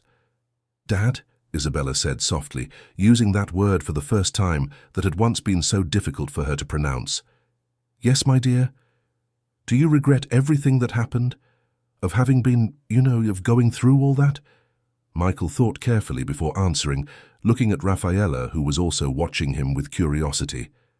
"I regret trusting the wrong people. I regret not seeing who Lorraine and Kyle really were." He squeezed the two girls' shoulders with affection. "But I don't regret anything. That came after. Because everything I went through brought me to you two, brought me to Granny Cedar, taught me things I would never have learned otherwise." "And what was the most important thing you learned?" Rafaela asked, her voice carrying that ancient wisdom that always surprised Michael. "That humanity is not lost, even when we have nothing. That family isn't about blood or money, but about who is by your side when you truly need them, and that sometimes we need to lose everything to discover what truly matters." The three remained silent for a moment, absorbing the words, absorbing the peace of that shared moment. From the room they could hear Granny Cedar snoring softly, a comforting sound of security and home. Outside, the city of Brighton continued its frantic nightlife. In the affluent areas, people pursued power and wealth, often sacrificing their humanity in the process. In the periphery, people struggled for daily survival, but many kept alive the flame of compassion and solidarity that was so often lost in the upper classes. And in that small house, renovated but still humble, lived a man who had experienced both worlds and chosen to keep one foot in, each using the resources of one to improve the reality of the other, never forgetting the lessons he had learned when he was discarded and decided to return not as a victim, but as someone transformed by the experience. Michael looked at the clock on the wall, the one he had bought to replace the golden one he had sold to save Granny Cedar. It was simple, functional, but every time he looked at it, he remembered that the most precious time was not that measured by gold and luxury, but that spent with the people who truly mattered. "Shall we go to sleep?" he suggested softly, kissing each of the girls on the forehead. "Tomorrow you both have school and I have important meetings." Isabella got up, stretching. "Good night, Dad." "Good night, Rafa." "Good night, Isa." "Good night, Dad," Rafaela replied, the word Dad coming naturally now without hesitation or doubt. Michael watched them go to their rooms and then stepped out onto the small porch in front of the house. The street was silent, with only a few distant sounds of the neighborhood's nightlife. He took a deep breath of the warm Brighton air, feeling more alive than ever. His phone vibrated in his pocket. It was a message from Dr. Albright with updates on the progress of the cases against Lorraine and Kyle. Everything was proceeding as planned. Justice was taking its course, and soon that dark chapter would be completely closed. But for Michael, that chapter had already closed a long time ago. He was no longer defined by the betrayal he suffered or the revenge he sought. He was defined by the choices he made afterwards, by the people he chose to keep by his side, by the decision to turn tragedy into purpose. He stepped back into the house, locked the door carefully and went to check on the girls. Rafaela was already sleeping soundly, her face relaxed and peaceful, so different from the always alert child he had known at the dump. Isabella was reading a book, but her eyes were already heavy with sleep. She smiled at him when she saw him at the door. "Dad, can I ask you a question?" "Of course, my dear. Always." "Do you think my mom will ever understand what she did wrong? Do you think she'll regret it?" Michael entered the room and sat on the edge of the bed. "I don't know, Isabella. Sometimes people are so lost in their own greed and ambition that they lose the ability to see the harm they cause." He gently held her hand. "But what matters isn't whether she'll regret it. What matters is that you don't let her choices define who you are. You're better than that. You're better than her." Isabella squeezed his hand. "I know. And it's because I have you, and Rafa, and Granny Cedar. You show me every day what a real family is like." Michael kissed her forehead and turned off the light. "Sleep well, my dear. I love you." "I love you too, Dad." He went to his own room, a simple but comfortable space he had created right there in the house, refusing to return to the mansion that carried so many bitter memories. He lay down and stared at the ceiling for a long moment, thinking about everything that had happened, about the impossible journey that had brought him there, from a dump to a home, from a lost man to a found father, from a victim to a survivor, from someone discarded to someone reborn. And as sleep finally reached him, Michael smiled, a smile of genuine peace, knowing that for the first time in his life, he was exactly where he belonged, surrounded by people who truly loved him, and whom he loved back with all the strength of a heart that had been broken and rebuilt stronger than before. Outside, the city of Brighton slept and dreamed, and inside that small house that had become a home, 4 souls found what many spend their entire lives searching for without ever finding: the sense of belonging, of being loved unconditionally, of being part of something greater than themselves. And that, in the end, was the greatest wealth anyone could have. The first rays of morning sun entered Michael's bedroom window, drawing golden patterns on the simple ceramic floor. He woke up, as he always did now, with a sense of gratitude that still surprised him even after months. It was strange how life could transform a person so completely. The man he had been before, who woke up in Egyptian silk sheets and barely noticed the luxury around him, seemed like a distant and almost unreal version of himself. He got up slowly, put on a simple t-shirt, and went to the kitchen, where he found Granny Cider already awake, making coffee. The woman had recovered much of her strength with proper treatment, but Michael still worried about her every move, every effort she made. "Granny Cider, how many times do I have to tell you that you don't need to wake up early to make coffee?" he said, with that tone of affectionate reproach that had become common between them. "We can hire someone to help with these things." The woman let out a soft laugh, her eyes sparkling with humor. "Michael, my son, I'm not dead or an invalid. Making coffee isn't going to kill me. And besides," she paused significantly, "there are things we do not because we have to, but because we like to, because it makes us feel useful." Michael understood. Granny Cider wasn't the type of person who could sit still, who could let others do everything for her. Working, contributing, caring, these things were part of who she was. To take that away from her would be like taking a piece of her identity. "All right, but at least let me help." They worked together in comfortable silence, preparing breakfast. It was a simple routine that Michael had learned to value immensely. Setting the table, cutting fruit, preparing flatbread on the griddle, these were activities that connected him with something fundamental, something he had lost in his previous life of luxury and detachment. Raffaella appeared yawning, already dressed in the uniform of the private school she now attended. The uniform was impeccable, but she still wore the same old flip-flops she always had, refusing to throw them away, despite Michael buying several new pairs. "Some things you don't leave behind," she had said when he questioned, and he understood. Those flip-flops represented where she came from, reminded her never to forget her roots. "Good morning, Dad. Good morning, Granny." The words still warmed Michael's heart every time he heard them. Dad. He had become a father to 2 girls so different, yet equally precious. Raffaella with her silent strength and wisdom beyond her years, and Isabella still learning to trust again after so many disappointments. "Where's Isa?" Raffaella asked as she sat at the table. "Still sleeping?" Michael smiled. "She was reading late again. I'll wake her up soon." After Raffaella finished breakfast and left to catch the school transport Michael had arranged, he went to the room where Isabella slept. The teenager was all wrapped up in blankets, only a tuft of dark hair visible. A book lay fallen beside the bed, marking the moment sleep had finally overcome her. "Isa, wake up. It's school today." The girl mumbled something unintelligible and pulled the blanket over her head. Michael smiled and gently pulled the blanket back. "Come on, sleepyhead. I don't want to see you late again." Isabella opened one eye, then the other, and looked at Michael with a sleepy expression. "5 more minutes?" "No way. Get up now. I've already made breakfast."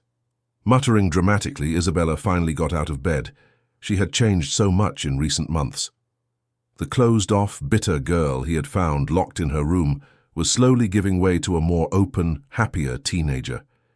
There were still difficult moments, days when the weight of what her mother had done seemed to crush her, but she was learning to cope, to move on. While Isabella was getting ready, Michael received a call from Dr. Albright. The lawyer had news about the cases against Lorraine and Kyle. "Michael, I need you to come to the office today. There are some developments we need to discuss in person." Albright's tone of voice was serious, and Michael felt a pang of concern. "Is it something bad?" "Not necessarily bad, but complicated. It's better if we talk face to face." After dropping Isabella off at school and ensuring Granny Cedar was well, Michael drove to the law office. The journey took him from the peripheral neighborhood where he now lived to the affluent area of Brighton, a stark contrast he made daily and which never failed to impact him. It was like living in two worlds simultaneously, with one foot in the raw reality of the periphery and the other in the polished universe of business. Dr. Albright greeted him with his usual cordiality, but Michael could see the tension around his eyes. They sat down, and the lawyer went straight to the point. "Lorraine is looking to make a deal." Michael felt his entire body tense. "What kind of deal?" "She's willing to return all the assets she diverted, to sign the complete dissolution of any ties with the company, and to publicly confess her involvement in the crimes." The lawyer paused. "In return, she wants you to drop the attempted murder charge and agree to a reduced sentence for fraud." "And why does she think I would accept that?" "Because of Isabella." Albright slid an envelope across the table. "She wrote a letter. She said she wants a chance to redeem herself in her daughter's eyes, that she doesn't want Isabella to grow up knowing her mother was convicted of trying to kill someone." Michael picked up the envelope, but didn't open it immediately. His first instinct was to flatly refuse. Lorraine had tried to kill him, had left him for dead as if he were disposable. Trash! She deserved to pay for what she did, deserved to face all the consequences of her actions. But then he thought of Isabella. He thought of the girl who was finally beginning to heal, who was learning to trust again, to smile again. How would this affect her? Knowing that her mother was imprisoned for trying to murder the man she now called father would be a burden she would carry for the rest of her life. "I need to think about this." "Of course. But Michael, I need you to know that regardless of your decision, she will pay for the fraud crimes. She'll spend years in prison anyway. The only difference is whether the attempted murder charge remains or not." Michael put the letter in his pocket and left the office with a turbulent mind. He drove aimlessly for a while, processing, trying to separate his personal feelings from what would be best for Isabella. He ended up stopping at a place he hadn't visited since everything had happened, the cemetery where Michael's father was buried. He walked slowly among the gravestones until he reached the Andrade family mausoleum, a simple but elegant white marble structure. Michael sat on the stone bench in front of the tomb and remained silent for a long moment. "I don't know what to do, Dad," he said finally, his voice low. "She tried to kill me, left me for dead, and part of me wants to see her pay for everything, wants to see her suffer as I suffered." The wind blew gently through the trees, carrying the scent of flowers and damp earth. "But there's Isabella. She's suffered so much already. She was abandoned by her biological father. She was manipulated and lied to by her mother. If I insist on the attempted murder charge, I'll be putting my revenge above her well-being." He ran his hands over his face, tired. "And you always taught me that revenge is a poison you drink, hoping the other person dies." Sitting there, in the silence of the cemetery, Michael felt a clarity emerge. He thought of everything he had learned in recent months, of everything Granny Cedar had taught him about humanity and compassion. He thought of how Rafaela had chosen to save him when she could have simply walked past him at the dump. He thought of all the choices that had brought him to that moment, and he realized that holding on to hatred, insisting on complete revenge, would be betraying everything he had learned, everything he had become. He returned to Dr. Albright's office that same afternoon. "I accept the agreement, but with additional conditions." The lawyer picked up a pen, ready to take notes. "Lorraine needs to undergo therapy in prison. Real therapy, not just to fulfill a protocol. And when she gets out, if she gets out, she can only see Isabella if Isabella herself wants to. No forced visits, no emotional pressure. Isabella decides if and when she wants her mother back in her life. Anything else?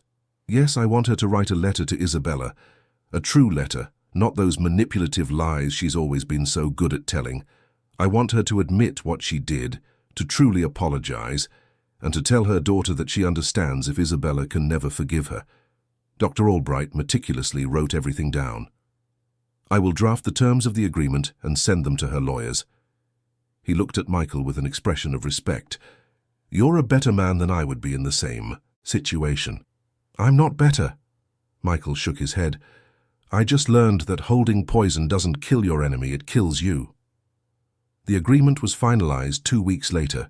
Lorraine publicly confessed her involvement in the fraud, returned all diverted assets, and accepted an 8-year prison sentence for financial crimes. Kyle, who was not as lucky with the agreement, would face 15 years for aggravated fraud and attempted murder. Michael did not immediately tell Isabella about the agreement. He waited for the right moment, for a quiet evening when they were all together in the living room, Raffaella doing homework, Granny, Cider knitting, and Isabella reading a book. "Isa, I need to talk to you about something important." The teenager closed her book immediately, her expression becoming serious. "Is it about my mom?" "It is." Michael took a deep breath. "She made a deal with the justice system. She'll be imprisoned for 8 years for fraud, but the attempted murder charge was dropped." Isabella processed the information in silence. "Why? Why did you let that happen?" "Because I don't want you to grow up carrying the weight of knowing your mother tried to kill your father. You already carry too much." "Wait, Isabella, I won't add more." The girl's eyes filled with tears. "But she tried to kill you. She left you at the dump. You had every right to make her pay for everything." "And she will pay.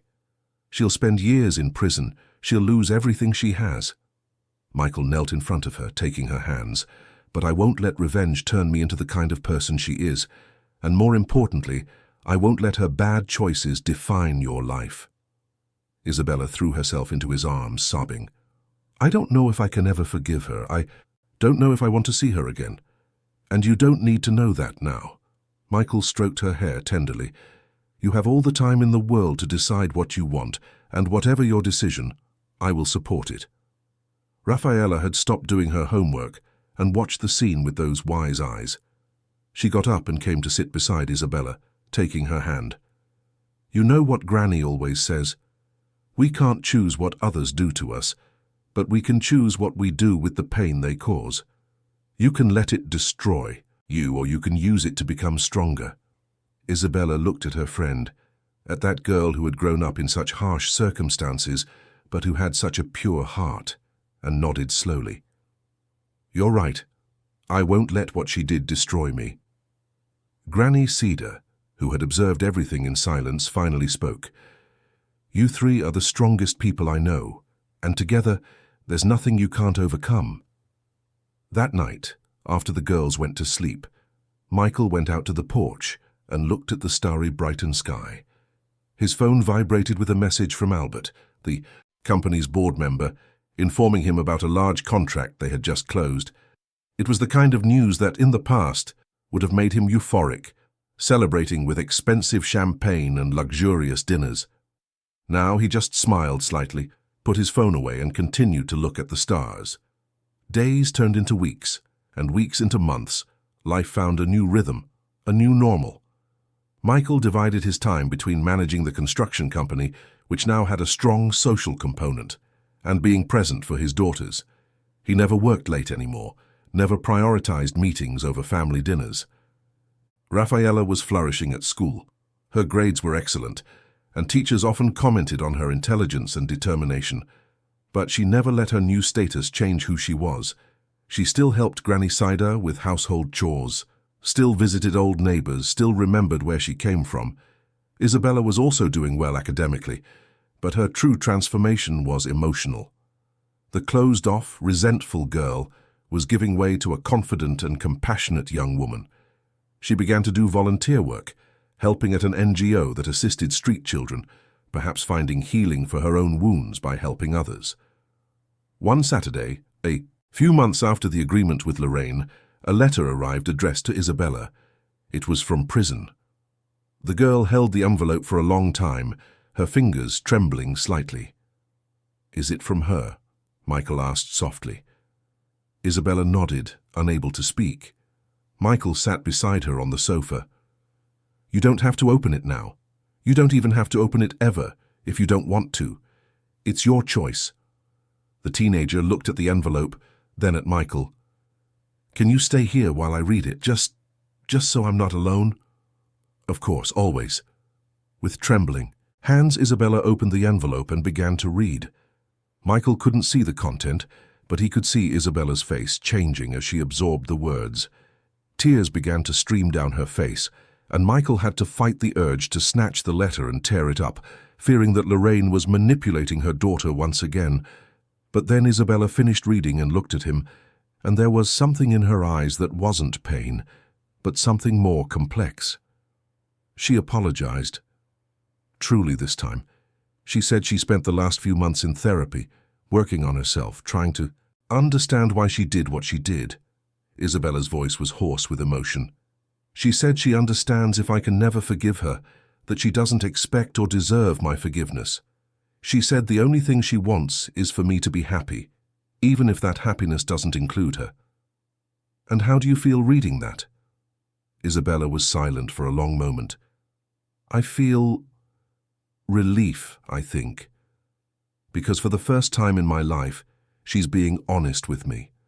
She's not trying to manipulate me or make me feel guilty. She's just being honest. Do you want to reply to the letter? Maybe. Not now, but maybe one day. Isabella folded the letter carefully. I need time. I need to process all this, but knowing that she's at least trying to change, that helps a little. Michael pulled her into an embrace. You are very strong, Isabella, stronger than you imagine. It's because I learned from the best. She smiled through her tears. You, Rafa, Granny Cedar, you showed me what real strength is. That afternoon, Rafaela returned from an outing with some school friends, excited and talkative. She talked about the movie they had watched, about the conversations they had, about the plans they were making for a school project. Michael watched the two girls interacting, laughing together, supporting each other, and felt his heart overflow with gratitude. They were so different in origin, so different in their journeys, but together they formed something beautiful and complete. Granny Cider came out of the kitchen, drying her hands on her apron. Girls, who wants to help make cake for dessert? Me, both replied in unison, running to the kitchen. Michael followed them more slowly, leaning against the doorframe to observe. The kitchen that was once tiny and ill-equipped now had modern appliances and adequate space, but still maintained that cozy and simple air that made it feel like home. Rafaela was measuring flour with her tongue between her teeth, concentrated, while Isabella carefully cracked eggs.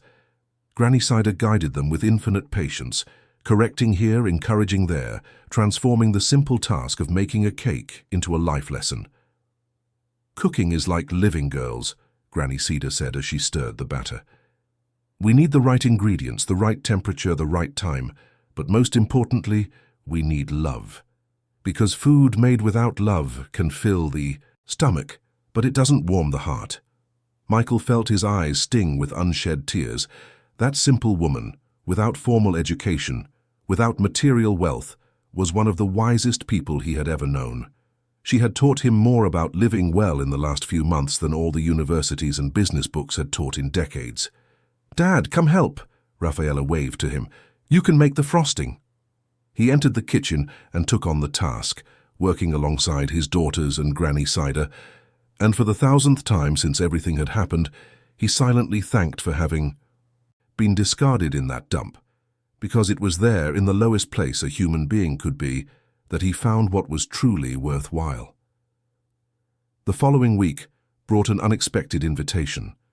A major business magazine wanted to do an article about the transformation of Andrade Construction, about how the company had implemented innovative social programs and still maintained profitability. They wanted to interview Michael, to tell his story. He initially hesitated.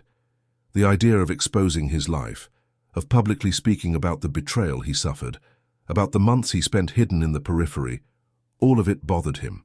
But Dr. Albright argued that it could be good for the company's image, and more importantly, it could inspire other people and organizations to do the same. All right, but with one condition. I want Rafaela and Granny Cider to participate in the interview too. They are a fundamental part of this story. The journalist who came to conduct the interview was a middle-aged woman named Felicity, with intelligent eyes and a direct way of speaking that Michael immediately appreciated. She set up her equipment in the living room of the house, insisting that she wanted to conduct the interview there, in the heart of what she called the true transformation. Mr. Andrade, everyone knows the official version of what happened, but I want to know the real story. What was it like to wake up without memory in a dump? What was it like to be saved by an 8-year-old child? Michael looked at Rafaela, who was sitting beside him on the sofa, a little nervous but determined to participate. She nodded at him, a gesture of encouragement, and then he began to tell. He spoke of the darkness of not knowing who he was, the terror of being lost, not only physically but existentially. He spoke of opening his eyes and seeing Rafaela's face, looking at him with a mixture of fear and determination. He spoke of Granny Cedar's care, of learning to survive with almost nothing, of discovering that happiness didn't come from bank accounts, but from genuine human connections. "Rafaela," the journalist turned to the girl, "why did you decide to save him? Many people would have simply walked past." Rafaela thought carefully before answering, the way she always did. "My granny always taught me that we don't lose our humanity just because life is hard. She says that it's precisely when life is hard that we have to hold on tighter to what makes us human. I saw someone who needed help, and I helped. It was that simple." "And you, Granny Cedar?" Felicity continued. "Weren't you afraid to shelter a stranger, especially a stranger who clearly came from a very different world than yours?" Granny Cedar smiled, that wise smile that lit up her wrinkled face. "I was afraid, yes. Afraid it would bring trouble to us. Afraid bad people would come looking. But Rafaela looked at me with those eyes asking us to help. And I couldn't say no. And you know what? It was the best decision I ever made in my life. I gained a son without giving birth to him. I gained a bigger family." The interview lasted for hours. Felicity asked deep, difficult questions, exploring not only the facts but the emotions, the internal transformations that had occurred. Michael spoke about confronting Lorraine and Kyle, about the decision to accept the agreement to spare Isabella more pain. He spoke about learning that revenge is a poison that kills those who drink it.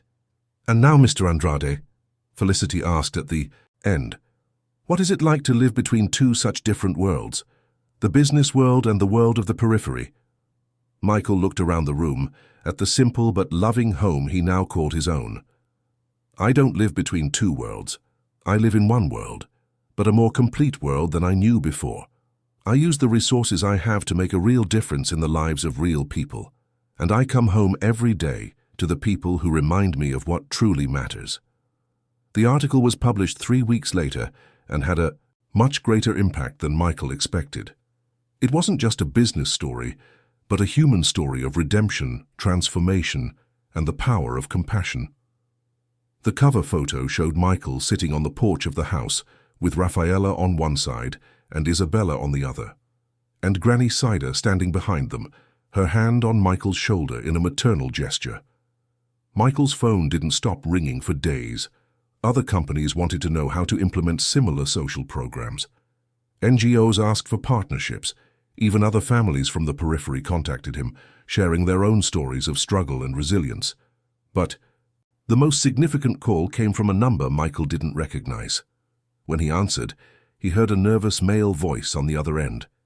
"Mr. Andrade, my name is Charles. I'm Isabella's biological father." Michael felt his entire body tense. The man who had abandoned Isabella when she was just a child, who had disappeared from her life without looking back, was now calling. "What do you want?" Michael's voice came out colder than he intended. "I read the article in the magazine. I saw the photos, I read about everything that happened, and I realized I was a coward. I abandoned my daughter, left her with a woman I knew was cold and manipulative, because it was easier to run away than to face my responsibilities." "And why are you calling me now?" Michael was not in the mood to be gentle. "Because I want to try and make things right. I want to meet my daughter if she wants to meet me. I don't expect forgiveness. I don't expect a second chance. I just want her to know that I think of her every day, that I regret every second I wasn't there." Michael was silent for a long moment. Part of him wanted to hang up on the man, to protect Isabella from another potential disappointment, but he remembered what he had told her about Lorraine. The choice had to be hers. "I will talk to Isabella. If she wants to meet you, I'll facilitate it. If she doesn't, you respect her decision and don't try to contact her again. Understood? Understood. Perfectly. And Mr. Andrade, thank you for taking care of my daughter when I didn't have the courage to do it. That night, Michael had another difficult conversation with Isabella. He told her about the call from her biological father, carefully observing her reactions. The girl went through several visible emotions in a matter of minutes: shock, anger, confusion, curiosity. He actually called, after all these years. He did. He said he read the article and realized how much he had messed up. He wants to meet you if you want to. Isabella stood up and began to pace the room, her hands nervously clasped. I don't know what to do, Dad. Part of me wants to scream at him, ask him why he left me. Another part is afraid he'll disappear again if I let him into my life. Michael approached and held her shoulders gently, making her stop and look at him. You don't have to decide anything now. You can think. You can talk to Rafa, to Granny Saida, to your therapist. And whatever your decision, I will fully support it. Rafaela, who was doing homework at the kitchen table but clearly listening to everything, decided to participate. You know, Isa, I never knew my father. He left before I was born. And for a long time, I kept imagining what it would be like to meet him, what I would say if I would forgive him. And what did you decide? Isabella asked. That I can't control what he did or didn't do. I can only control how I choose to deal with it. Rafaela approached her friend. If you decide to meet your father, it doesn't mean you're forgiving him or forgetting what he did. It just means you're giving yourself the chance to get answers, to understand. Isabella hugged Rafaela tightly. How are you so wise at only 8 years old? 9 now, Rafaela corrected with a smile. And Granny always says that wisdom has no age. There are old foolish people and wise children. Granny Saida laughed from the kitchen. It's true, I do say that. After a few days of reflection and conversations with her therapist, Isabella decided she wanted to meet her father, but with conditions. The meeting would be in a public place with Michael present, and it would be short the first time. The meeting was scheduled at a cafe in downtown Brighton. Michael arrived early with Isabella, choosing a table near the window but far enough from the entrance for privacy. The girl was visibly nervous, her hands trembling slightly, as she fidgeted with the napkin. It's going to be all right. Michael held her hand. And if at any point you want to leave, we will. No questions, no judgments. Charles arrived exactly on time. He was a man in his 40s, well-dressed, but with an expression that carried years of regret. When his eyes met Isabella's, he stopped in the middle of the cafe, as if struck by lightning. He approached the table slowly, and Michael could see tears forming in his eyes. Isabella, you've grown so much. You're so beautiful. Isabella didn't answer immediately, just looked at him, with an expression Michael couldn't quite decipher. Charles sat down, maintaining a respectful distance. I know apologies aren't enough. Nothing I say will erase the years I wasn't there. He swallowed hard. But I need you to know that abandoning you was the biggest mistake of my life. Not a day goes by that I don't think of you, that I don't hate myself for being such a coward. Why did you leave? Isabella's voice was small, vulnerable, in a way Michael rarely heard. Did I do something wrong? No, never. Charles leaned forward, urgent. You were perfect. You are. Perfect? I left because I was afraid. Afraid of not being a good enough father, afraid of your mother, afraid of the responsibilities. But those are my failures, Isabella, never yours. The meeting lasted just over an hour. It was tense, emotional, full of tears and difficult words. But when it ended, Michael could see that Isabella was relieved in some way. Not healed, not completely at peace, but a little lighter. On the way back home, she held Michael's hand. Thank you for being there, for letting me do this my way. Always, my dear, always. Do you think one day I'll be able to have a normal relationship with him? Michael thought carefully before answering. I think you can build something, but I don't know if it will be a traditional father-daughter relationship, because you already have a father. He smiled at her. But perhaps you can be friends, perhaps you can have a different but still meaningful connection. The important thing is that you don't force yourself into anything. Let it happen naturally, or let it not happen if that's the case. When they arrived home, Raffaella was waiting anxiously, wanting to know all the details. The two girls locked themselves in the room to talk, their voices low but animated, filtering through the door. Granny Cider was in the kitchen preparing dinner, and Michael went to help her.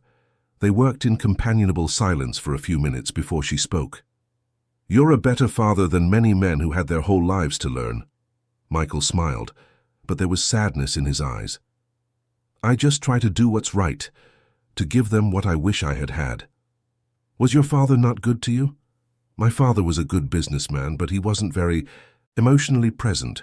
He worked too much, was always traveling, always in meetings. When he died, I realized I barely knew him as a person, only as an entrepreneur." "And you're doing things differently?" "I'm trying." Michael finished chopping the onions and turned to Granny Cider. "You know, I always thought being successful meant having money, power, influence. But these girls there, this house, this is true success. It's having people who truly love you, who care about you not for what you have but for who you are." Granny Cider stopped stirring the pot and looked at him with those eyes that always seem to see more than they should.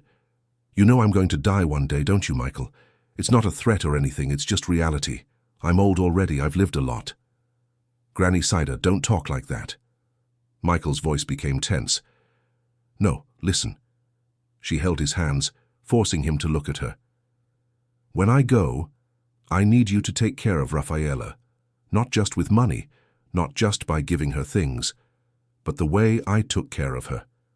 Reminding her where she came from, keeping her grounded, teaching her to be good even when the world tries to harden her heart. I promise, and you'll be here for many more years to remind me if I forget anything." She smiled, but it was a smile that carried the knowledge of someone who was making peace with mortality. "I hope so, my son, I hope so." The months continued to pass, bringing their joys and challenges. Isabella began to meet regularly with Charles, slowly building a relationship that wasn't exactly father-daughter, but something unique and valuable in itself. She still called Michael Dad, still considered him her primary paternal figure, but now she had Charles as an additional presence in her life, someone she could talk to, who was trying to make up for lost years. Raffaella continued to be the best student in her class, impressing teachers and classmates with her intelligence and determination. But more impressive than her grades was her compassion. She always had a special eye for new students, especially those who clearly came from humble backgrounds like hers. She had become a kind of unofficial mentor, helping them adapt, defending them when necessary. Andrade Construction was prospering under Michael's renewed leadership. The social programs he had implemented not only helped needy communities, but also improved the company's image and attracted clients who valued social responsibility. It was proof that doing good and doing business were not mutually exclusive. One Saturday afternoon, Michael was at home when he received an unexpected call from an international number. It was a researcher from an American university who had read about his story and wanted to study the phenomenon of trauma-induced dissociative amnesia, using Michael's case as an example. "Your memory recovery is fascinating from a neurological perspective," the professor explained excitedly. "The way memories gradually returned, triggered by specific emotional cues, can help us better understand how the brain protects itself from extreme trauma." Michael agreed to participate in the study, provided his privacy and that of his family were respected. He traveled to the United States for a series of exams and interviews, taking Isabella with him. It was the girl's first international trip, and she was delighted with everything, from the airplane to the university campus where the tests were conducted. During one of the breaks between exams, they were walking on campus when Isabella asked a question that caught him by surprise. "Dad, do you think what happened to you was fate? Like, do you think you were meant to go through all that to become who you are now?" Michael thought about the question for a long moment. "I don't know if I believe in fate in the traditional sense. I think bad things happen, and there's no greater meaning to it. Lorraine and Kyle made terrible decisions motivated by greed." He stopped and looked at the clear blue sky. "But I believe that we can choose what to do with the bad things that happen. You can let them destroy you, or you can Use them to grow, to become a better person. So you chose to become better. I tried, and I still try every day. I don't always get it right, I still have moments of anger and bitterness, but I try to remember what I learned, the people who saved me when I had nothing. When they returned to Brighton, a surprise awaited them. The community where Granny Cedar and Rafaela lived had organized a party in their honor and Michael's. The street was decorated with colorful flags. There were tables with food, music playing, and dozens of people gathered. Mr. Joe, the market vendor Rafaela always mentioned, approached Michael with a wide smile. "We wanted to thank you, Mr. Michael, for not forgetting where you came from, for helping the community even after returning to your rich life." Michael was genuinely moved. "I didn't forget where I came from because it was here that I truly was born, not in the literal sense, but in the sense of becoming who I truly am." The party lasted late into the night. Children ran through the streets. Teenagers chatted in groups. Adults shared stories and laughter. Michael danced with Granny Cedar, who laughed like a girl despite her age. He saw Rafaela and Isabella at the center of a group of children, telling stories and making everyone laugh. It was a scene so different from the social events he used to attend in his previous life. There was no expensive champagne or sophisticated canapes, no empty conversations about business and status. There were just genuine people, sharing joy authentically, celebrating not what they had, but who they were. Later, as the party was winding down and people began to leave, an elderly man Michael didn't know approached. His face was marked by years of hard work, his hands calloused, but his eyes shone with intelligence and kindness. "Mr. Michael, my name is Silas. I've been Granny Cider's neighbor for 40 years. Pleased to meet you, Mr. Silas." The man hesitated for a moment before continuing. "I just wanted to say one thing. When you showed up here, a lot of people were suspicious. Rich folk don't come to the periphery for good reasons, you know. But you proved us wrong. You didn't try to change us, didn't try to make us something we're not. You just came and became one of us. That's worth more than all the money you could have given." The words stayed with Michael for days. It was a reminder that respect and acceptance didn't come from money or power, but from how you treated people, from how genuine you were in your interactions. One morning, a few weeks after the party, Michael woke up and felt that something was different. It took him a moment to realize what it was. He was completely at peace. There were no more memory fragments suddenly surfacing, no more nightmares about being left at the dump, no more residual anger against Lorraine and Kyle. He had healed, not in the sense of forgetting what happened, but in the sense of having fully processed it, of having made peace with his past and being truly present in his present. That morning, he called Rafaela and Isabella for a talk. The two girls sat on the sofa, curious and a little apprehensive about Michael's seriousness. "I need to tell you both something," Michael began, sitting on the coffee table to be at their height. "You know, I returned to my old life, regained control of the company, reclaimed everything Lorraine and Kyle tried to steal from me." The girls nodded, still not knowing where he was going with this. "But there's one thing I never officially did, never formalized." He took a deep breath, trying to control the emotion in his voice. "I want to legally adopt both of you. I want you to be my daughters, not just in my heart, but on paper too."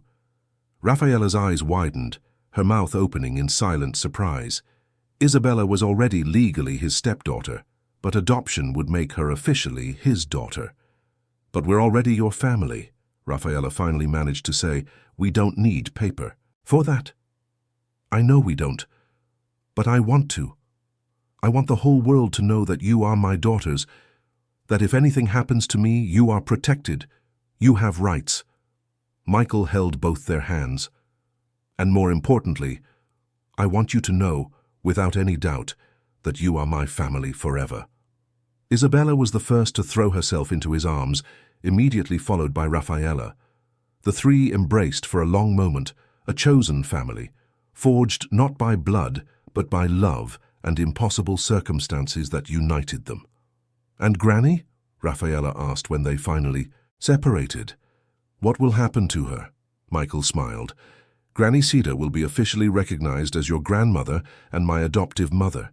She will have all legal rights and protections too." He paused. "If she accepts, of course. You know how independent she is." Raffaella laughed through her tears. "We'll have to convince her together." "Convince me of what?" Granny Cedar's voice came from the door. She was there, having heard everything, tears streaming down her wrinkled face. Michael got up and went to her. "Convince you to be my mother officially, to let me take care of you, not because I owe it, but because I want to, because you are the matriarch of this family." Granny Cider looked at him, at the two girls who were now by her side, and nodded slowly. "My son, I've been your mother since the day you walked into this house. A piece of paper won't change that, but if it's important to you, then I accept with all my heart." The adoption process took a few months to finalize, with lawyers, documents, court hearings. But finally, on a sunny November morning, Michael, Raffaella, Isabella, and Granny Cedar were in a family court, before a judge who smiled as he read the final documents. "It is with great pleasure that I declare these adoptions officially recognized. Raffaella Andrade and Isabella Andrade are now, legally and irrevocably, daughters of Michael Andrade, and Granny Cida Maria dos Santos is recognized as an adoptive mother and legal grandmother." There was applause in the small hearing. Dr. Albright was there, as were Albert and other close friends. Even Charles attended, supporting Isabella's decision, showing that his love for her surpassed any wounded ego. After the ceremony, they all went to lunch at a simple but cozy restaurant that Granny Cedar loved. Conversation flowed freely, punctuated by laughter and jokes, by shared memories and plans for the future. In a moment of pause, when the girls were distracted talking to each other, Granny Cedar leaned towards Michael and whispered, "You know I won't live forever, don't you, my son? And when I go, I want you to promise that you will keep this family together, that you will continue to be the man you have become." Michael felt his heart clench. "You will live for many more years, Mother." She smiled, but it was a smile that carried the deep knowledge of someone who was making peace with mortality. "We never know how much time we have, Michael. That's why it's important to make peace, to say the important things, to live each day as if it were the last, but also to plan as if we were going to live forever. I promise. No matter what happens, this family will remain strong. The girls will grow up knowing they are loved, that they have solid roots. Then I can die in peace when the time comes." Michael wanted to protest, wanted to say she shouldn't talk like that, but he saw in her eyes that it wasn't morbidity or pessimism. It was simply the wisdom of someone who had lived fully and was at peace with the impermanence of all things. That night, back home, Michael stayed awake for a long time after everyone had gone to sleep. He went out to the porch and looked at the starry brightened sky, thinking about everything that had happened, about the impossible journey that had brought him there. From a dump to a home, from a lost man to a found father, from someone discarded to someone who found his true worth not in what he possessed, but in what he shared, in the love he gave and received.